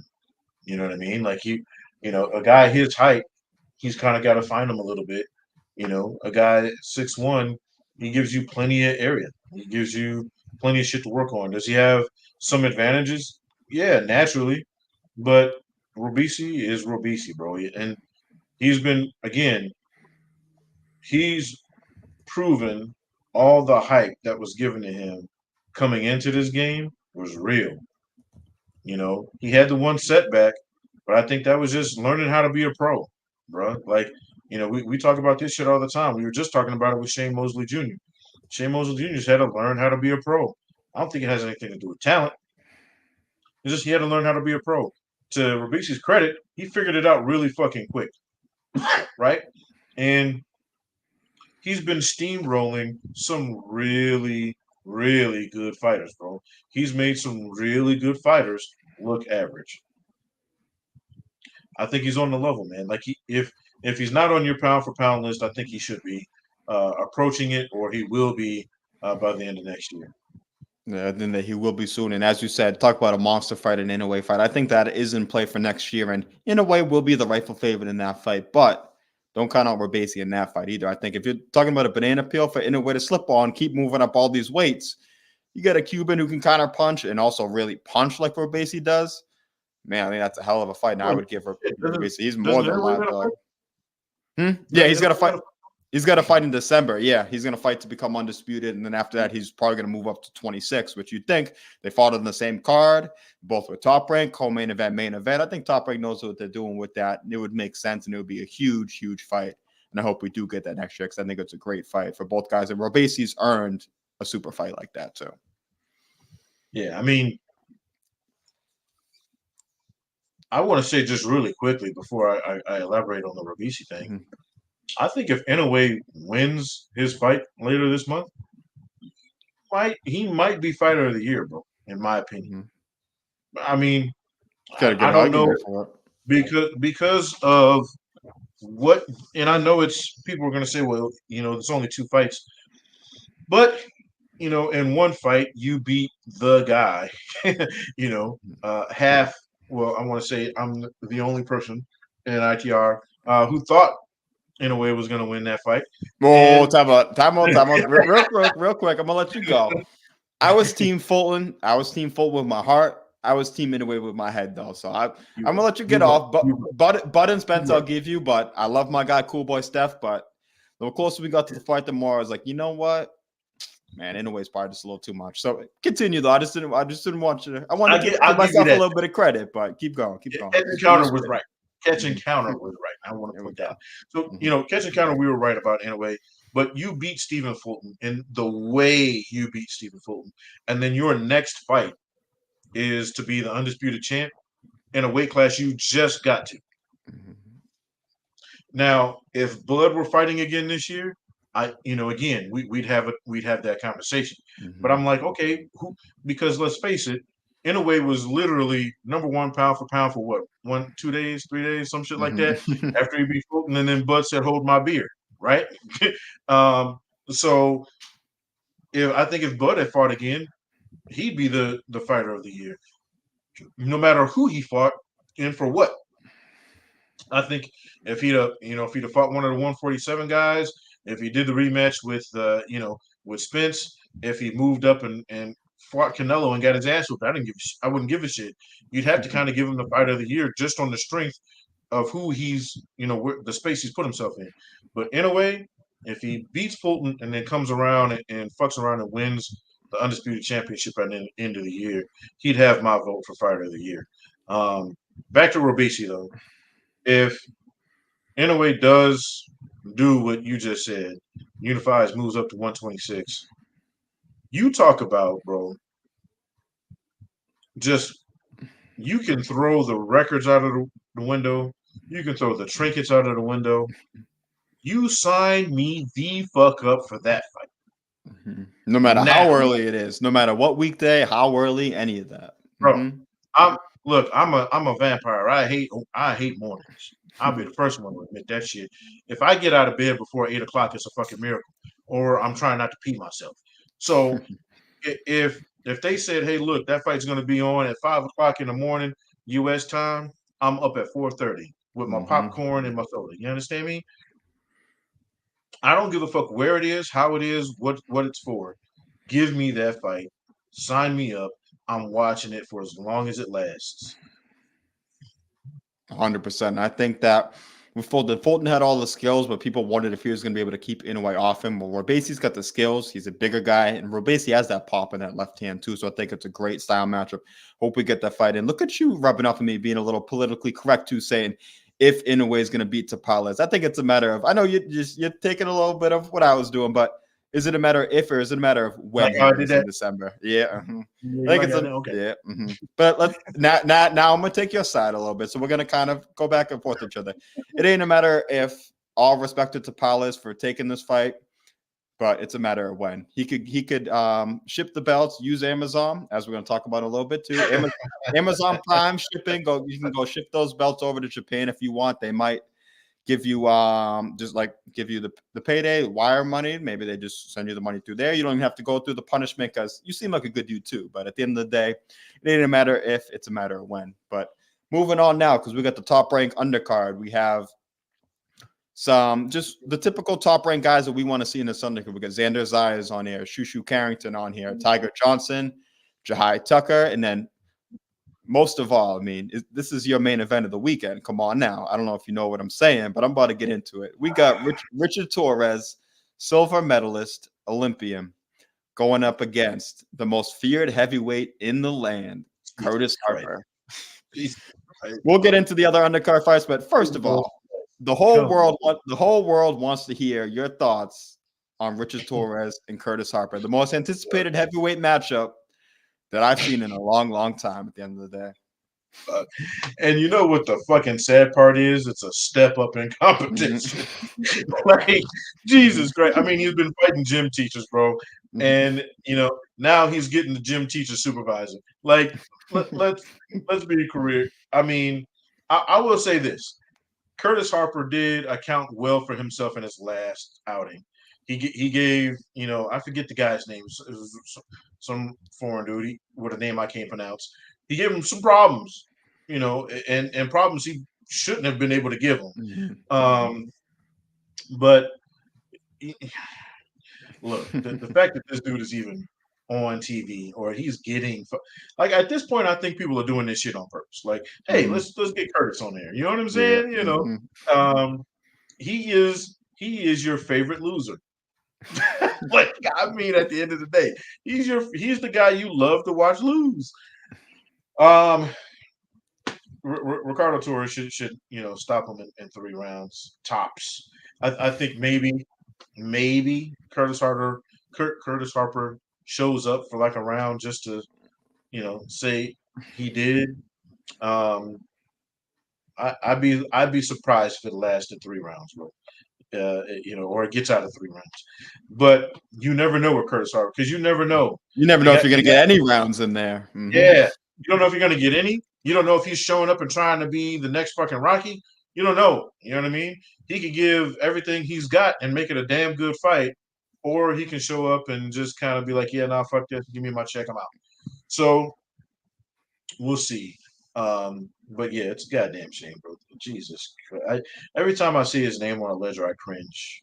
It's yeah. And I think they do it just as you were saying, they do it too because we all at this point who he is, but it just sucks because think about how many heavyweights that are out there scratching, clawing, all the local guys we talk about dying, bro, to get a shot on an ESPN telecast. And they keep rolling out this dude. 3rd time this year, he's going to fight on ESPN. 3rd time. I saw him fight in person. I paid money not to see him fight, but he ended up being on the card.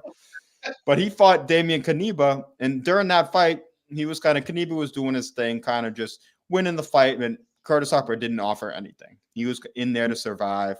ended up getting, I think, a mercy stoppage in the eighth. It was TKO in the 8th round, and that was the fight where if you were getting your snack break, your bathroom break, that's when the whole crowd took theirs during this fight because you knew after about round 2 or 3, Curtis Harper was just in there to kind of move and survive. It'll be interesting to see if he does do that with Torres because Torres hasn't really gone round. So I guess it is one intriguing thing besides is Curtis Harper going to step in the ring? The other thing would be, I guess, if he, with how negative he is, how does Torres deal with that? Because Torres he's been mowing down everybody. I think he's going to mow down Curtis Harper. Also, the only thing I guess is if Curtis Harper is being as negative as he can, trying not to get stopped, how long does it take Torres to get to him? But if that's all the thing that we're wondering about, it ain't the most intriguing fight in the world. And all due respect, because this is no shade to Richard Torres, because I don't think he's going in there asking to fight Curtis Harper. I think he's going in there. He wants a step up for guys. We were talking in the chat. I was mentioning who's fighting better opposition right now, honestly. And we're not big fans of this guy, but Jake Paul or Richard Torres. And I mean, first of all, the fact that you got to think about it, even if you pick Torres, but I would say Jake Paul too. And this is no shame on Richard Torres. He seems like a great dude. Silver medalist in the Olympics. None of us have a percentage of the talent he has, and it's not his fault. I don't think he's calling for these fights, but we want to see him. I know it's the heavyweight division. I know he had some scary moments in the amateurs, and they probably want to preserve him a bit. But I think you want to start to move him a little more before he starts to plateau a bit because, yeah, he's mowing these guys down, but I don't know if he's really learned anything in his pro career yet either. Maybe he learns a bit just with how negative Harper is in there, but I want to see him in against a more live guy just so we can kind of continue the development because I'm not sure where his ceiling is, but he's a great guy and he's going to be a fun fighter. Ain't no doubt about that in the world. So I just want to see him to continue going that route because I think not him, but the way he's been moved has kind of rubbed a lot of people the wrong way and kind of turned people off on him also, which ain't his fault. And I do feel bad about that. Again, the sad part is fighting Curtis Harper compared to who Richard Torres has fought up to this point is Step actually up. a step up.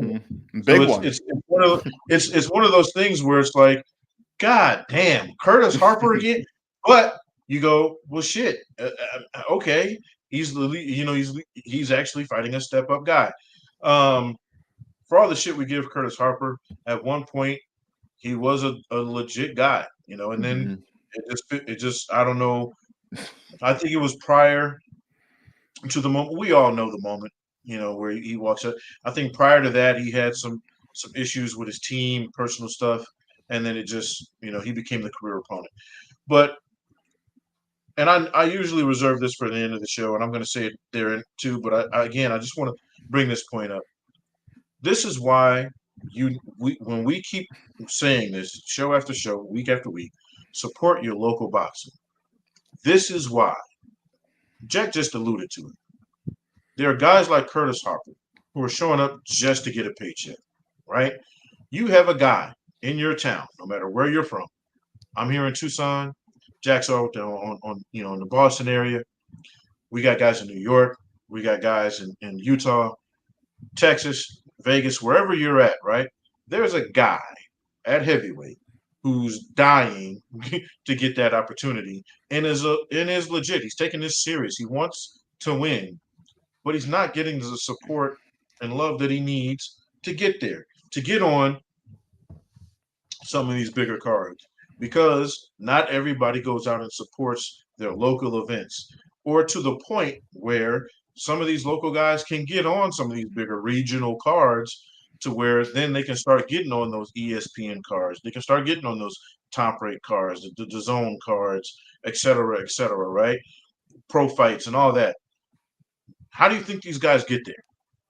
Support from their local fan base, their local communities. I've seen people have their careers started from church cupcake sales, bro.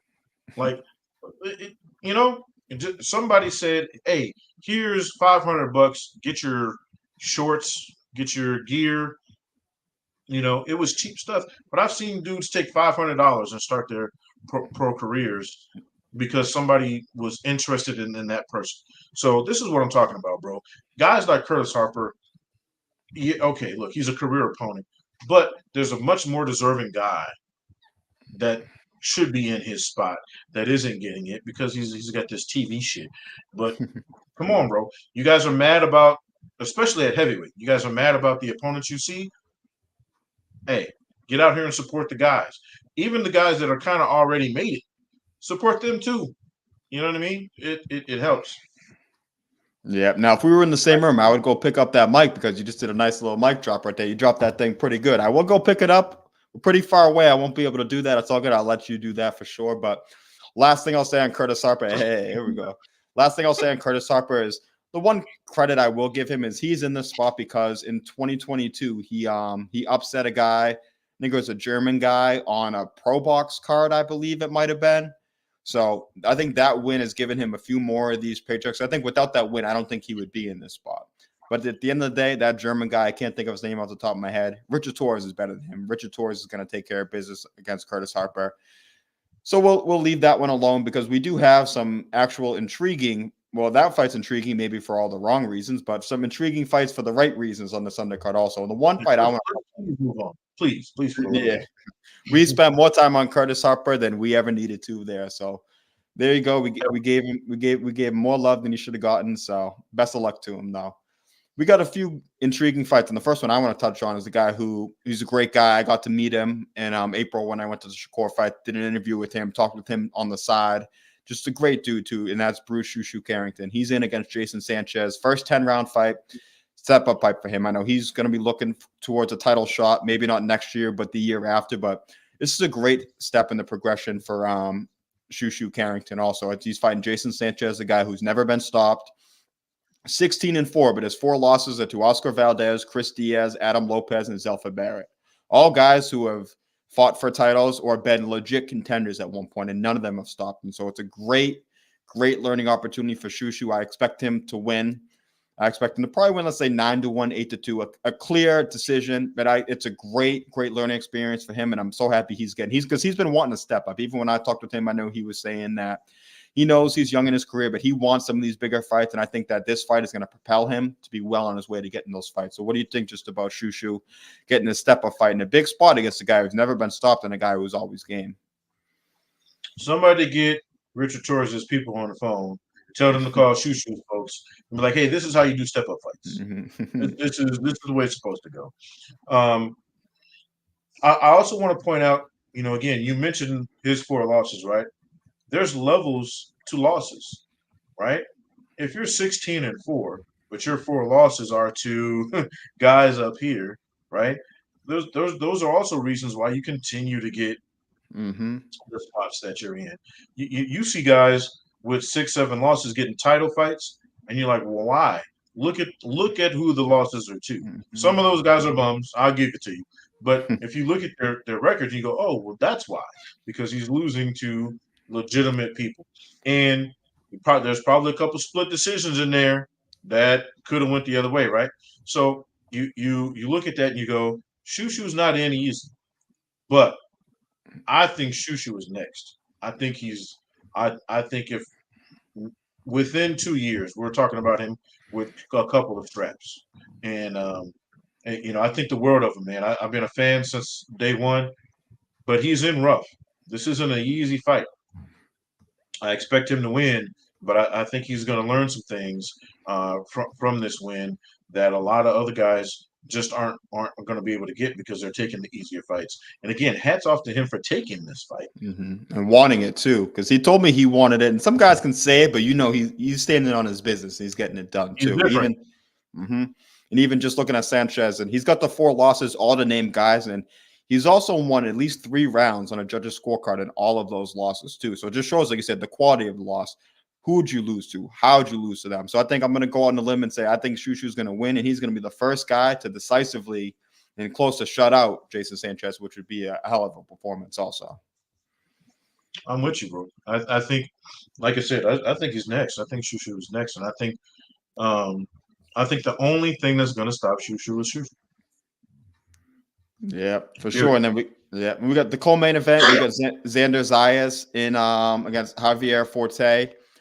Kind of a stay busy fight for Xander, the same level. I think that being in Florida, I know there's a lot of Cubans there. I think they have more Puerto Rican fan base there. I think that I thought they would have had there. So I think they're building that up for him and Robeisy. And I think they're looking for him to get a stoppage in this fight. That unlike Schuster's opponent, I think Forte's, he's got 3 losses. He's been stopped in 2 of the losses. And I think one of the losses was earlier on in his career against the guy who is like a 500 fighter now, maybe a slightly above 500. So a highlight performance is what they want from Xander. I think he'll deliver that too.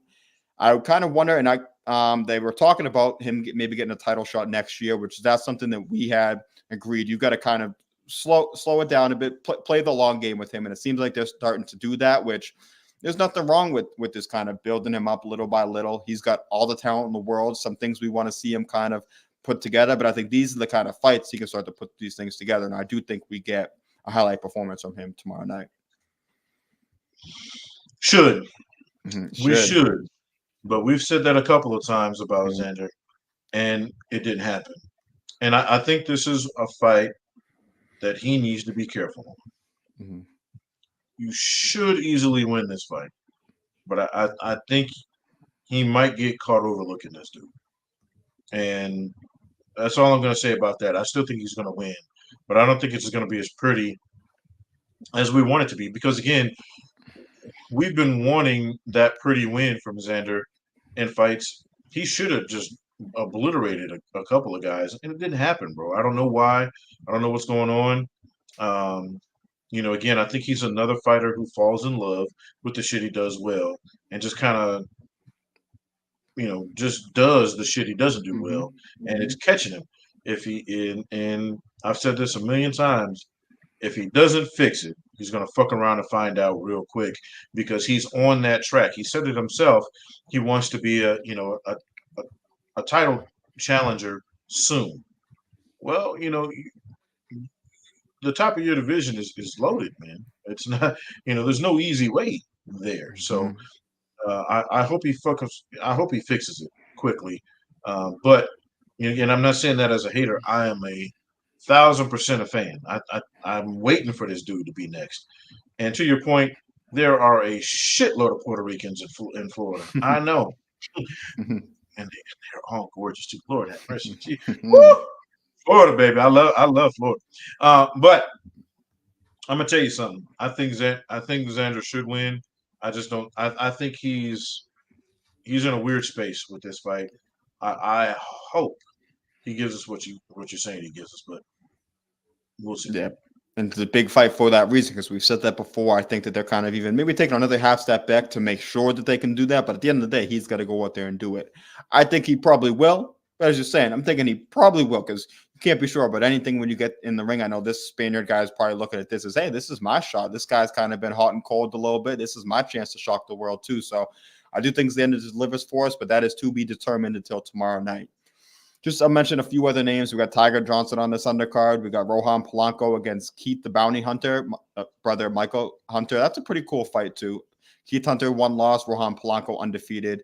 Tiger Johnson's fighting that guy Jermall Espinoza with 1 loss. Also, we got Damian Kaniba, the Polish guy who I saw fight Curtis Harper. He's fighting Michael Coffey on the undercard also. And that's my dog watch pick for this week. So my underdog pick is Michael Coffey to beat Damian Kaniba, however you say his name. I apologize if he's listening. Don't think he is, but in case he is, I apologize, 1, for the name, and 2, for putting you on my dog watch for this week. I know Michael Coffey, I think he's like a plus 500 underdog right now. It's heavyweight boxing. He's always live. He's live in these fights. Kaniba's been someone who hasn't really looked the way Top Rank thought he would look. I think they're going to, even if he wins this, they're going to kind of put him in a prove it fight after this, but this might be the prove it fight. So don't sleep on Michael Coffey. He's my dog watch for this week. My underdog. We'll see how that plays out. But the one fight I want to touch on in this undercard before we move on is Jahai Tucker against Francisco Daniel Verón. We've talked about guys being moved certain ways, and Jahai Tucker is being moved, and I give him all the credit in the world for this, but he's the one guy, especially as an undercard guy, a 20-year-old guy who might be taking too many tough fights. And that ain't as a fan, that ain't a bad thing. But as somebody who he's a great guy. I know Dakota's had him on his podcast before, so he seems like a great kid, and I'm rooting for him in his career. Took a loss in his last fight, but he has now fought. These are the records of his last bunch of opponents: 6-1, 11-1, 11-2-1, 8-1, 10-2, and now 13-0. He is fighting all tough, almost the last few fights have been damn near pick'em fights. This fight's a pick'em fight. He was the favorite. I think he's now the slight underdog. Coming off a loss, he's doing this too. So I want to give him all the credit in the world for that. This is another tough fight. I think he probably edges it out, but I wouldn't be surprised if it goes the other way. But these are the kind of guys that we need to put their respect on their name, win, lose, or draw. He's 20 years old. He's doing all the things. Everyone complains about, oh, there's too many one-sided fights in boxing. So let's turn around and support this 20-year-old kid who's given us all these tough fights, tougher than he probably should be. And a part of that's on ESPN. Part of that's, I think, just his confidence level, which you love to see that anyway. So I'm not knocking him for that at all. But we got to give this dude credit because, like I said, a lot of talk about the mismatches, this and that. Give this dude the respect he deserves because he's given us the fights as an undercard fight that we want to see a lot of main event fights take at the end of the day. Look, man, that's old school boxing, bro. Mm-hmm. That's old school. Hey, I think I'm better than you, so I'm going to fight the best of the best. Some of those you're going to lose, especially early on in your career, right? Because everybody thinks that. So he's fighting young dogs. He's a young dog. He's not – the expectation that he should come out unscathed is unrealistic. I mean, at the end of the day, you know, again, not everybody's Canelo. Not everybody's Floyd. Not everybody's, you know, Bud Crawford, right? We're talking about you're fighting other top prospects. And if you lose one in there, okay, I'm good with that because you're taking the fight. You're taking, you know, iron sharpens iron. You know, it's cliche, but it's the realest shit ever, right? If you're Alabama and all you play is App State, yeah, it's going to be real easy to be number one at the end of the season. But there's a reason why they're always, you know, at or near the top. It's because they play in the SEC. You know, that's what you want to see. You want to see the SEC in football or boxing. You want to see dudes playing or fighting top guys, right? Or you know, prospects that make sense. So, like you said, you know, yeah, you want to applaud the guys who got the undefeated records, but applaud the guys who were taking the tough fights and got a couple of L's and then come back. You know, that's why we, you know, earlier in the broadcast, you know, we took our hat off to Shane Mosley Jr. He took some fights early on. He probably would have been advised not to if I was his manager, right? But he took those, learned, and now he's getting it on. I think even if, you know, Jahai Tucker, he's doing it right, bro. I can't knock him. Yeah, so I agree 100%. I wish him the best of him, and I do hope he takes care of business. Another tough fight, but I got faith in him. Talk about a guy who's got dog in him. You could not take that away from him at the end of the day. I think that will carry him very far, no matter how many wins or losses he does pick up, because he's getting better and better each fight. But wanted to mention this real quick. Now, we are going to have extensive breakdowns on this fight. We're going to have featured on this fight, a lot of things on this fight, but we got to touch on it because it just dropped today. I'm happy I can finally talk about it, but WBC Junior Lightweight title fight, February 16th at the Madison Square Garden, the Hulu Theater. And we talked about, I was joking about being the president of the Haney fan club, but Catching Connor is the official president of the Abraham Nova fan club. Don't get that twisted at all. No way can you get that twisted. My guy, your guy, Abraham Nova, is getting this title shot against O'Shaquie Foster. And we both love us some O'Shaquie Foster too. I want to give credit to both guys, but I mean, I'm Team Supernova till it's over, and it's just getting started. So I'll throw that in there too. Great fight. I was going back and forth with him earlier. I'm going to see him this week in the gym. He is so excited for this fight. He's been looking for a title shot. He's been in the wings for a title shot. He's been thought they were going to come. Ended up having to wait a bit, but this is the perfect opportunity for him. I can't wait for this fight. I think style-wise is a great style matchup. We just saw O'Shaquie Foster in a great fight with Rocky Hernandez. We've seen Nova in great fight with Adam Lopez earlier this year. A great knockout with Jonathan Romero coming up looking bigger and stronger at 130. Hell of a fight. We'll just give a little preview. So that's all I'm going to say for now. But what are your thoughts on once you saw this fight being officially announced for February? Because talk about a fight fans fight. This is one we got for the 130-pound division come February. Shaq deserves everything he's getting right now, period. Because he's earning it the hard way. That last fight, bro, I mean, that 11th round, Jesus wet. But look, super fan of Shaq. I think, you know, I think the world of the dude, But I'm here to tell you, Mm-hmm. I'm riding that supernova till the wheels fall the fuck off. You Mm-hmm. understand me? I don't need people to understand it. I'm not even gonna try to explain it. I've been a fan since day one. I'm rolling that shit. We got to get them on catch and counter at some Mm-hmm. point. Oh, we But I'm will. gonna tell you, You know that. I'm not gonna give my prediction on the fight until we do our official breakdown. But I'm excited as fuck Mm-hmm. to watch this fight. Period. Yeah, man, I'm gonna be in the building for that February 16th. We're gonna be getting a lot of content for you guys too. Man, I really can't wait for it. As you said, we're gonna have him on at some point. We gotta have him on to preview this fight 100%. He's a great dude too. He's down for whatever. And me and him I've only known him, got to know him this summer, but we have a great relationship. So can't wait for this fight. So happy he's getting this opportunity. But now we gotta move on to a topic that we got away from a little bit recently, but it is now back. It's a Friday too. We did it on a Saturday one time, but that wasn't like it wasn't the same kind of feel. We got a fantasy fight Friday. We got 2 fights for you guys. Now, Nibs, as the owner of as the creator of these 2 matchups, I'll let you set the stage. You can pick which one you want to do, lay it out. If you want to give your pick first, let me give the pick first. Floor is yours. Let's get it. Ladies and gentlemen, here we are with We're back. Fantasy Friday nights. So we're gonna do 2 things, and we like to have fun with this segment, right? This is the segment where we kind of can get a little loose because we're going serious boxing for an hour and 40 minutes. Now we get to have a little fun because these are fights that we're probably they're never going to happen. Yeah. These 2 are definitely never going to happen. Yeah, never going to these happen. 2 fights are never going to happen. However, it's fun to talk about them, right? Now we've got 2 actual boxers who are actively boxing, and this fight could technically happen. Know each other pretty well. Very well. They're very familiar with each other, Jack. The fantasy fight, and then we have a fantasy fight. This is a fight, non-boxers. These are people who aren't in the boxing world in any way, shape, form, or fashion. Sometimes they're fictional characters altogether. Now, having said that, we're going to do the fantasy fight first, just because it's more fun. Mm-hmm.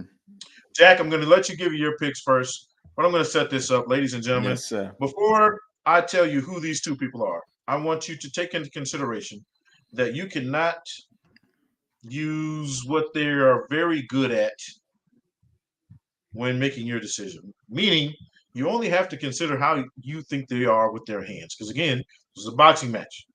It's a boxing match only. With that being said, no further ado.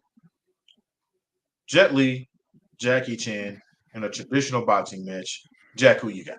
Yeah. Well, first of all, since you're the promoter of this event, who is the A side? Would you say Jack? Because this kind of fits into my narrative a bit, so I hope you picked the right one. Who is the A side in this? Is Jackie Chan the A side? That's what I would assume, but I want to leave that up to you. I hope so because if it's my narrative, Jackie's done the bigger numbers, and numbers don't lie. Bigger draw, yeah. And he's been active recently. So Jet Li's coming out of semi-retirement for this. So we got to give Jackie the A side. He gets introduced last. Good, because that fits my narrative, so I like it even better. So, as you said, we've seen a little bit of showdown between these 2, but there was absolutely zero boxing in that. So we throw that completely out the mix. There was no film study of that to do, no takeaways of that. But I got a plan, and I'll kind of explain it we're gonna start at like the press conference and the fight week build up. So Jackie Chan, I said both huge stars. Jackie Chan is the A side in this, though. I think Jet Li would get a little aggravated with that. I think that Jackie would get more of the press, and they're asking questions. They're asking him more questions. Interviewers, when it's open media scrum part, they're going over to him more. I mean, he might get 30%, but Jackie Chan's getting about 70% of them. I think that might rub him the wrong way. Big moment. They both been in big moments, but he isn't as experienced at the high. They're both very experienced at the highest level, but not as experienced if you had to pick one.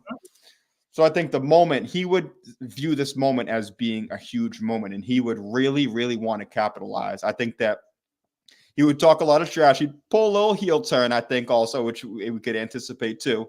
He would really try to get under the skin of Jackie Chan. I don't think that will work. I think he'd underestimate him, though, and think that he would take that quietness. And I think Jackie would kind of just sit there and let him talk, let him get his steam off. I think Jet Li would mistake that for weakness, and that will kind of play into the fight. The fight goes, both very athletic guys, both moving around, doing their thing. I think Jet Li will get out to a pretty good start on the cards, moving around, sticking and moving, doing his Excellent thing. Yeah, out to a good lead on the card. Let's say 3-0, 4-0 on the cards. Now we have also seen he's got that head movement, so he does move his head a lot. He doesn't even dodge, just punches with his head. So we know with punches with his head, he can do that head movement. If it's only punches, he's got to expect. But I think he's going to start to taunt Jackie a bit. He's going to start to play with his food a little bit, move his head, kind of laugh, turn to the crowd, do a whole bunch of things like that. Maybe make a miss and turn, do all those things. And he's going to do that in about round 5 or 6. I'll say round 6 just to keep it going legit. Round 6, he's going to do that. Jackie Chan's going to calm, compose. Been here, done that before. Boom. Huge counter shot right over the top. Jet Li goes down. Now, Jet Li knocked down. Let's say in this pro boxing career, we'll say he's been rocked a bit, but he's never been hit the floor before. So he's going to try to get him. He's going to try to stand up really quick. He's going to look at the ref like, I'm good to go. Well, and it hurts me to say this because I'm a big fan of this guy, but he's going to have a little bit of Zab Judah legs against Costa Tszyu in there. He's going to get up. You can see this though. Man. You can see this. He's cocky. He's going to say, I'm good to go. I'm good to go. He's going to be falling over a bit. The ref's going to wave it off. TKO round 6 for Jackie Chan. I love the fact that you went all the way through that, buddy, because that's exactly the same energy I was on. There we go. I'll say this, precursor to my pick.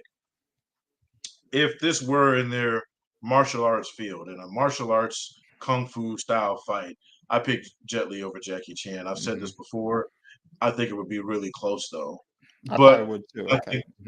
I think Jet Li would have the advantage there in a kung fu fight where they got to use all their shit. But the reason it would be close is because of Jackie's punch resistance. And that is also why I'm picking Jackie Chan to win this fight. Okay. And the reason I say that is because anybody who's seen his movies, right? Everybody knows Jackie does his own stunts. He's I forget what movie it was. I think it was Super Cop. He did a stunt where he broke his leg jumping in between buildings and then redid the jump and then finished the movie with his broken leg. Refused to go to the hospital till after it was done. Mind you, most of that budget was on him, so he needed to get his money's worth with the time.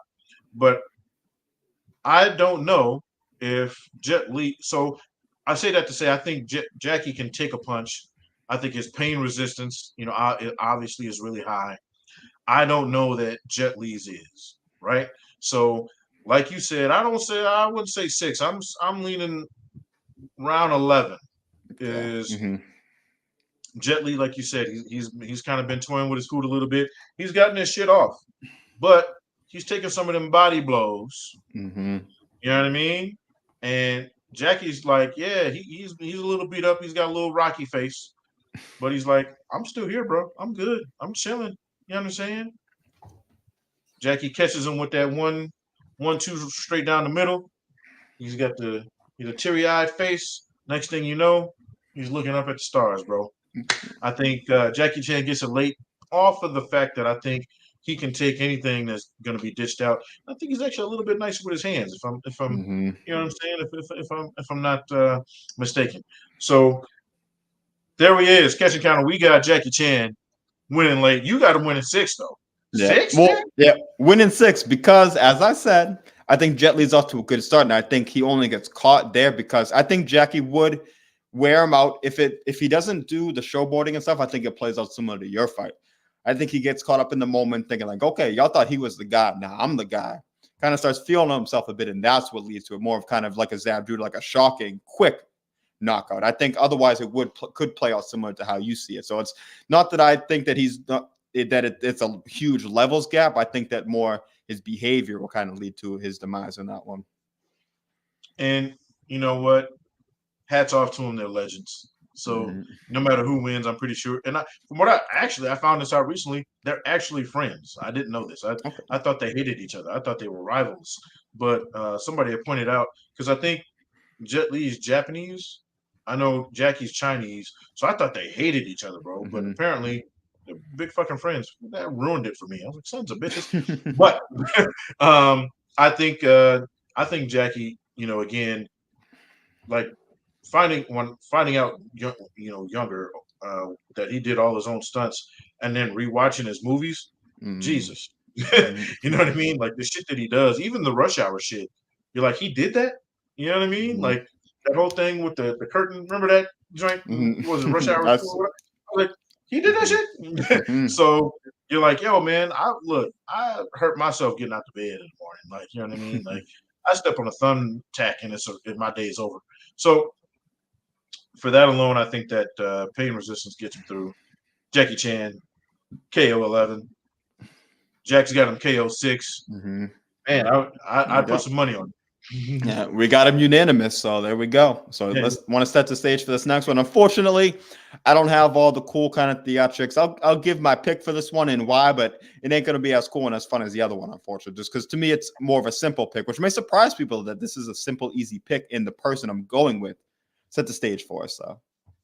Really, because this is actually a really intriguing fight. Like, I know people talk about it all the time, but when you start going down the numbers, this is really like, I'll be honest with you, even though I knew in advance, because this was the regular fight I had picked weeks ago, I was on the fence, bro, up until like a couple of days ago. But in the comments, guys, just real quick before we get into the Real Fighters fantasy fight, in the comments, if you guys have any fights or fighters or realistic, and we want to hear their picks. Who do they got for the Jackie Chan? Who do you think beats back Jackie Chan? And also with the fight we're about to preview as well. Put your stuff in the comments. We, again, this is a fun segment. We can always do that. I have an ITR one coming up later. Watch out for that. Here we go. These guys were both in the ring recently, also, by the way. They are the brothers Charlo. So, and it doesn't matter what weight class, you can pick a weight class. I'll leave it up to you.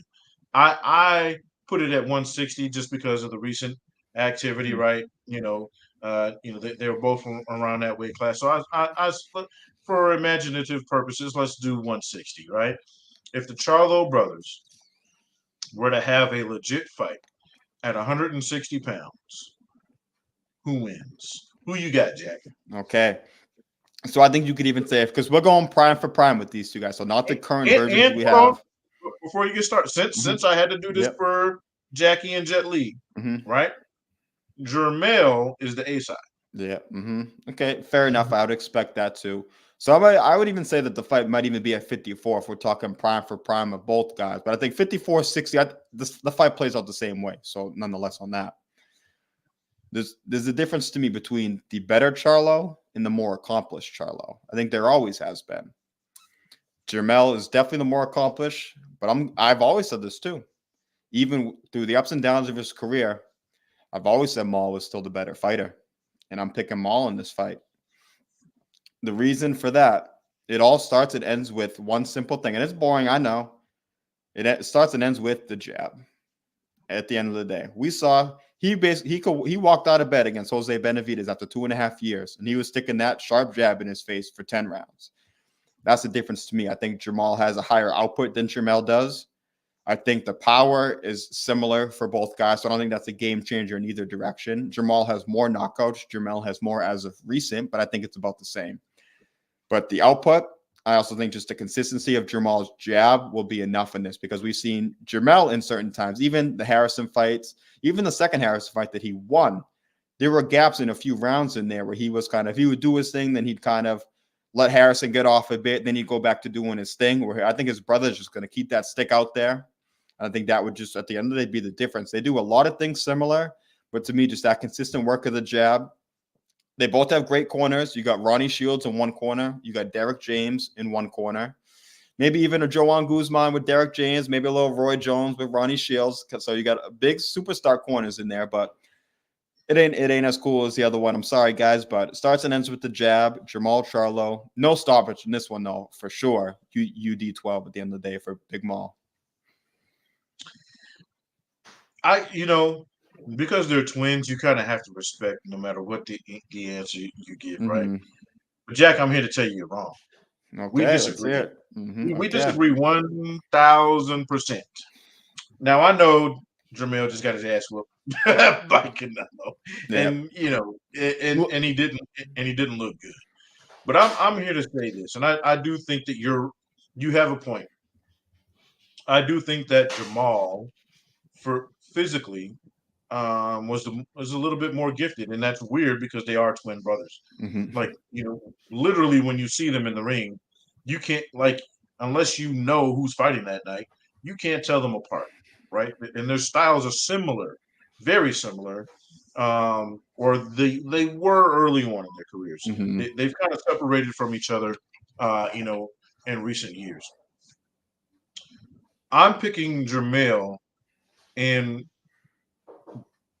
I'm not only picking Jermell to win this fight, but I'm picking this fight to be fight of the decade.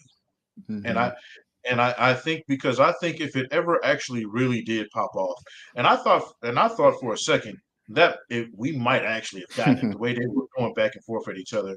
Like Jamel literally told Jamal, "Hey man, you fucking up." Like you know what I'm saying? Like they were in each other's shit for a minute. I think if they actually ever did fight, this would be a knockdown, drag out fight to the fin. There'd be no dancing. There'd be no Mm-hmm. figuring each other out. It'd be like, well, fuck it, let's go, because you literally there. It's win-win. You know what I mean? For both, they don't Mm-hmm. have anything to lose. I think it would be an all-out war. I think the first couple of rounds they might fill each other out. If they did, if there were fill-out rounds, it'd be round 1 and 2, and that's it. And then I think after that, it's all gas. And I think that Jamel has proven he's had just because he's had to, right? I think he's been able to maneuver bigger adversities later on in the fight Mm-hmm. than Jamal has. With that being said, Jamal hasn't really had to technically, so he could still have that in him as well. Mm-hmm. But I think it would literally be the Lions, then, bro. You put them in there. I think you get a classic fight, and I don't think that there's a stoppage either. But I do think both guys go down. Mm-hmm. And I think that Jamal goes down twice. That's why I'm giving it to Jamel. I think Jamel catches Jamal cold in the earlier part of the fight. Jamal comes on, gets him in the middle, and I think that, I'm not using, saying he's crazy or no shit like this, but I think Jamal's mental stability kind of gets him towards the end, right? He maybe he zones out a little bit here and there. Jamel gets a close one, bro. But I'm gonna tell you this: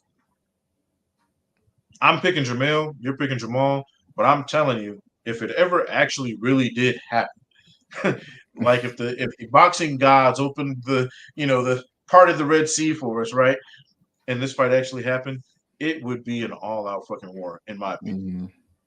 Ain't no doubt about that. So, like we said, we're on different sides, but I think I could see why you would pick Jermell. I think Jermell would probably actually be the popular pick in this too. But just because it's a popular one doesn't mean it's the right one. Nah, I'm playing. We don't know. That's the thing is we'll never know. There's good arguments for both sides because I think, as you said, Jermell loads up more on the shots with Derek James now. He's more of a counter puncher now. So yeah, Maul will get that jab off. What if Mel's able to slip that jab and counter him real quick though? As you're saying, it's a path to victory. I think for Mel. I think he is. It would be a great fight. I honestly hope we don't see it, just because I think the buildup would be. And there are a lot of boxing fans who say, "Nah, I want to see that, this and that." Nah, bro, they're human beings at the end of the day. They already have kind of a rocky relationship, it seems like, to the public. That buildup would be nasty. The fight would be a great fight, but I wouldn't take much pleasure in watching the fight either. So I hope it stays a fantasy fight at the end of the day, but it's a hell of a fantasy fight to talk about because, as you said, no matter who you think wins as a fantasy fight, that's not a snoozer. No way. I think that's Mount Rushmore in fantasy fights Mm-hmm. for and again, as just a fan of boxing, right? Just the sport. If you take who those guys are out of it, if I were able to take the fact that they're brothers out of it, you could sign me up pretty much any day of the Mm-hmm. week to watch that.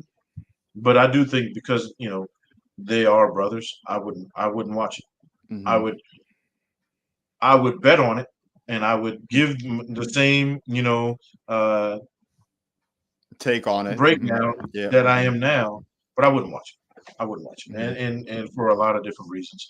But for fantasy fights, look, Hybrid says it's a Hmm. draw. That's a That fair in a point perfect too. world, A in a draw, fair and world, also, and both of them would be so pissed at that they would claim robbery, and that would make the relationship 10 times worse going forward too. So I think at least if one guy wins, you can kind of settle it that way. A draw, maybe you get a rematch then. But either way, I think that might be the worst thing for their relationship if you did have a draw, because you wouldn't be able to tell one of them that they might have lost that fight. No way. yeah, no. But you know what? I think it was a great segment, bro. I think that we had a lot of fun with the Jackie Chan and Jet Li. Mhm. I've already got the next fantasy stuff out of the way. I picked them because we didn't do one last week, so I got that going. But and to close out the year with it, would also. But I really do think that you know as much as they swore they would never fight each other, um, I think that might actually be a fight that could realistically be talked about. Not never made, but Mhm. realistically talked about down the future. And again, we'll see. Yeah, like you said, we share the same thing. We sure as hell hope not. At the end of the day, I would probably still watch because with any of these boxing fights, I would have to watch to see how it plays out, but I would not have any fun watching it. I can say that without a doubt. Even if it's a war of a fight, it would make it even harder to watch at the end of the day because you know that there's still brothers in there. So hope we don't see it. Let's keep it a fantasy fight because it's a pretty damn cool fantasy fight. So let's hope that stays a fantasy fight. Amen. Yeah. So this next topic, we did have one more topic. It's been about 2 hours. It's funny because it was going to be a shorter show. I just had my teeth pulled out, all that stuff. But we start doing our thing, and the time starts going like you never thought. So it's like when you have a substitute teacher in class, you look up at the clock. Oh, an hour just went by just like that. I thought it was 15 minutes. That's kind of how the show feels for us. I hope it feels that way for you guys also. But I do just want to mention it real quick. We could spend much more time because we want to get in depth because this is a big thing. We want to spend more time on it next week. There's not as many big fights, but PBC linking with Amazon, Amazon Prime, Prime Video. I think it's an interesting move. I'm absolutely down for it. We always talk about just boxing getting more in the mainstream again, and I think this is a way you could do it. Amazon, as we mentioned, almost everybody has it at this point. I'll throw up the numbers in a few seconds after I pass it to you to see your initial take. But and shout out to you, Hybrid, as well. We appreciate we take pleasure in the fact that we're entertaining you when you're at work too. So we appreciate that. We appreciate you tuning in as well. So that's what we do up here. We try to give you guys a good time, just give you guys some boxing talk, some serious, some not serious. But on a serious note, I think this is a great move for PBC. What do you think about them linking up with Amazon Prime? Because we've heard about it, but now it's official. It's as official as it gets. So I think that there's a couple of points I want to make, and the first one really quickly is it depends on what they're putting on. So are they going to pull the zone and say we're only going to put on you know the pay-per-view fights? We're only going to put on the big Mhm. boys, or are they going to have PBC's full roster of guys available, kind of like Top Rank does with ESPN, right? Because then that makes it worth signing up for, because ESPN has their base price, but you get a lot of content for that. Is Amazon going to say, okay, we'll take on PBC fights, but we're only going to do the pay-per-views? I haven't looked at the full out details yet, so I'm not 100% sure. But I'll say this though, it's huge for boxing because of just the amount of non-boxing fans that will tune in just on curiosity through being Amazon Prime members, right? I mean, Jack is the numbers guy, so he can tell you all the numbers.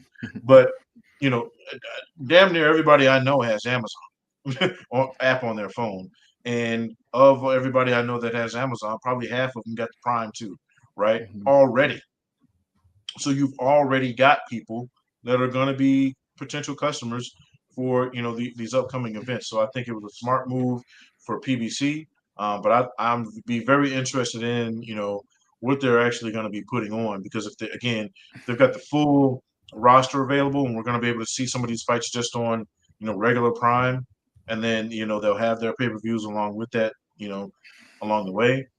I think it's great.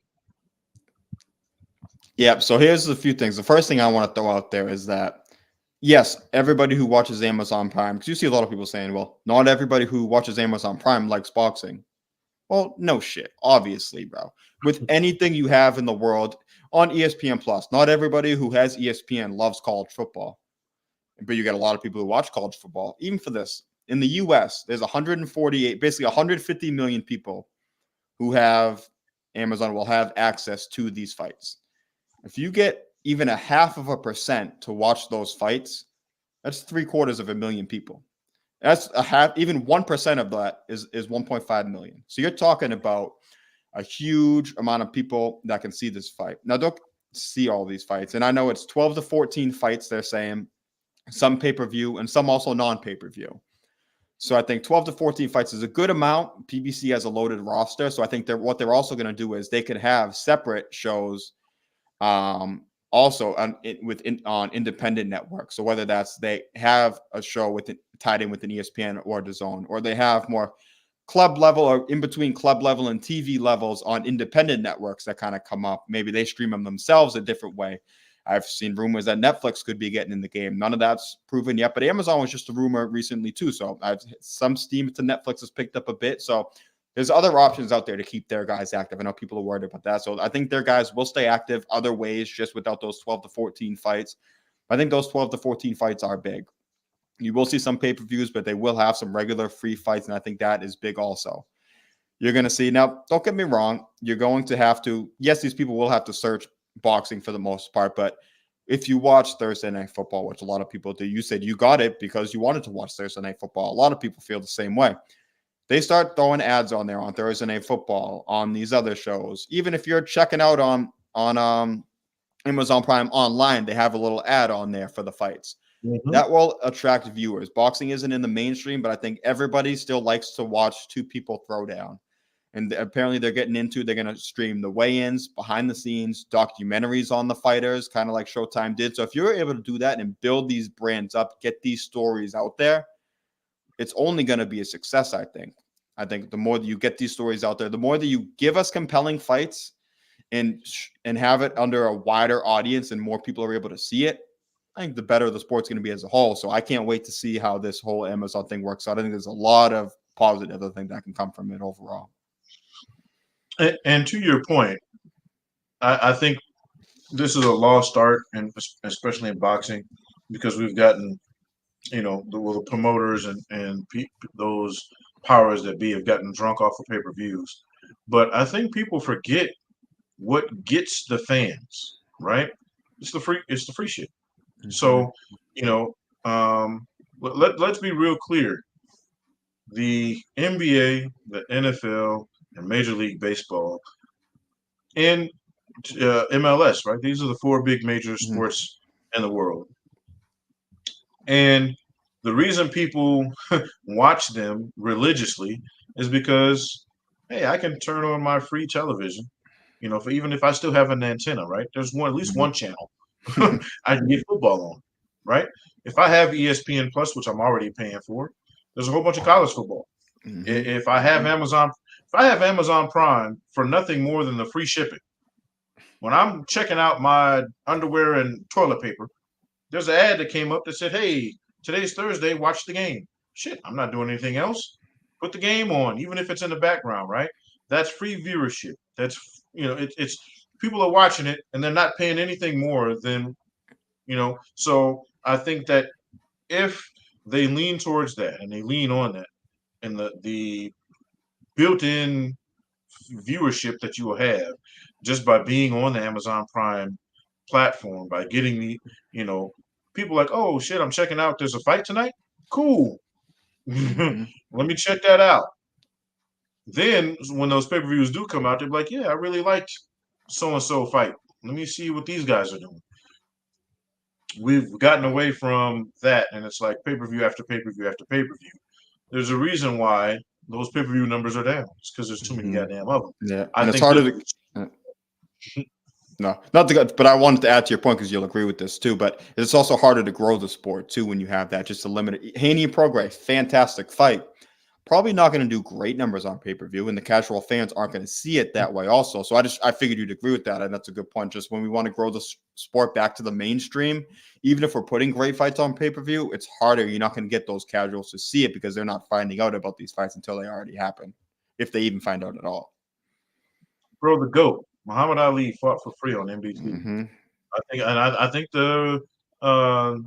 one of his biggest, not the Thrill and Manila, but like some of his biggest fights were on regular. You could watch those shits on regular fucking TV. And now we've gotten into the world where you have to pay per fight, and you have to pay per view, right? You have to pay for these events, and it's like, look, you can. There's a reason why a lot of people are kind of sliding over to the UFC. It's not necessarily because they think the UFC is better than boxing. It's because, hey, the UFC puts on a lot more free, high quality content than boxing does. You know, there might be 1 or 2 boxing events per month that are free that were really good cards, right? Back in the day, you used to have 1 or 2 a week.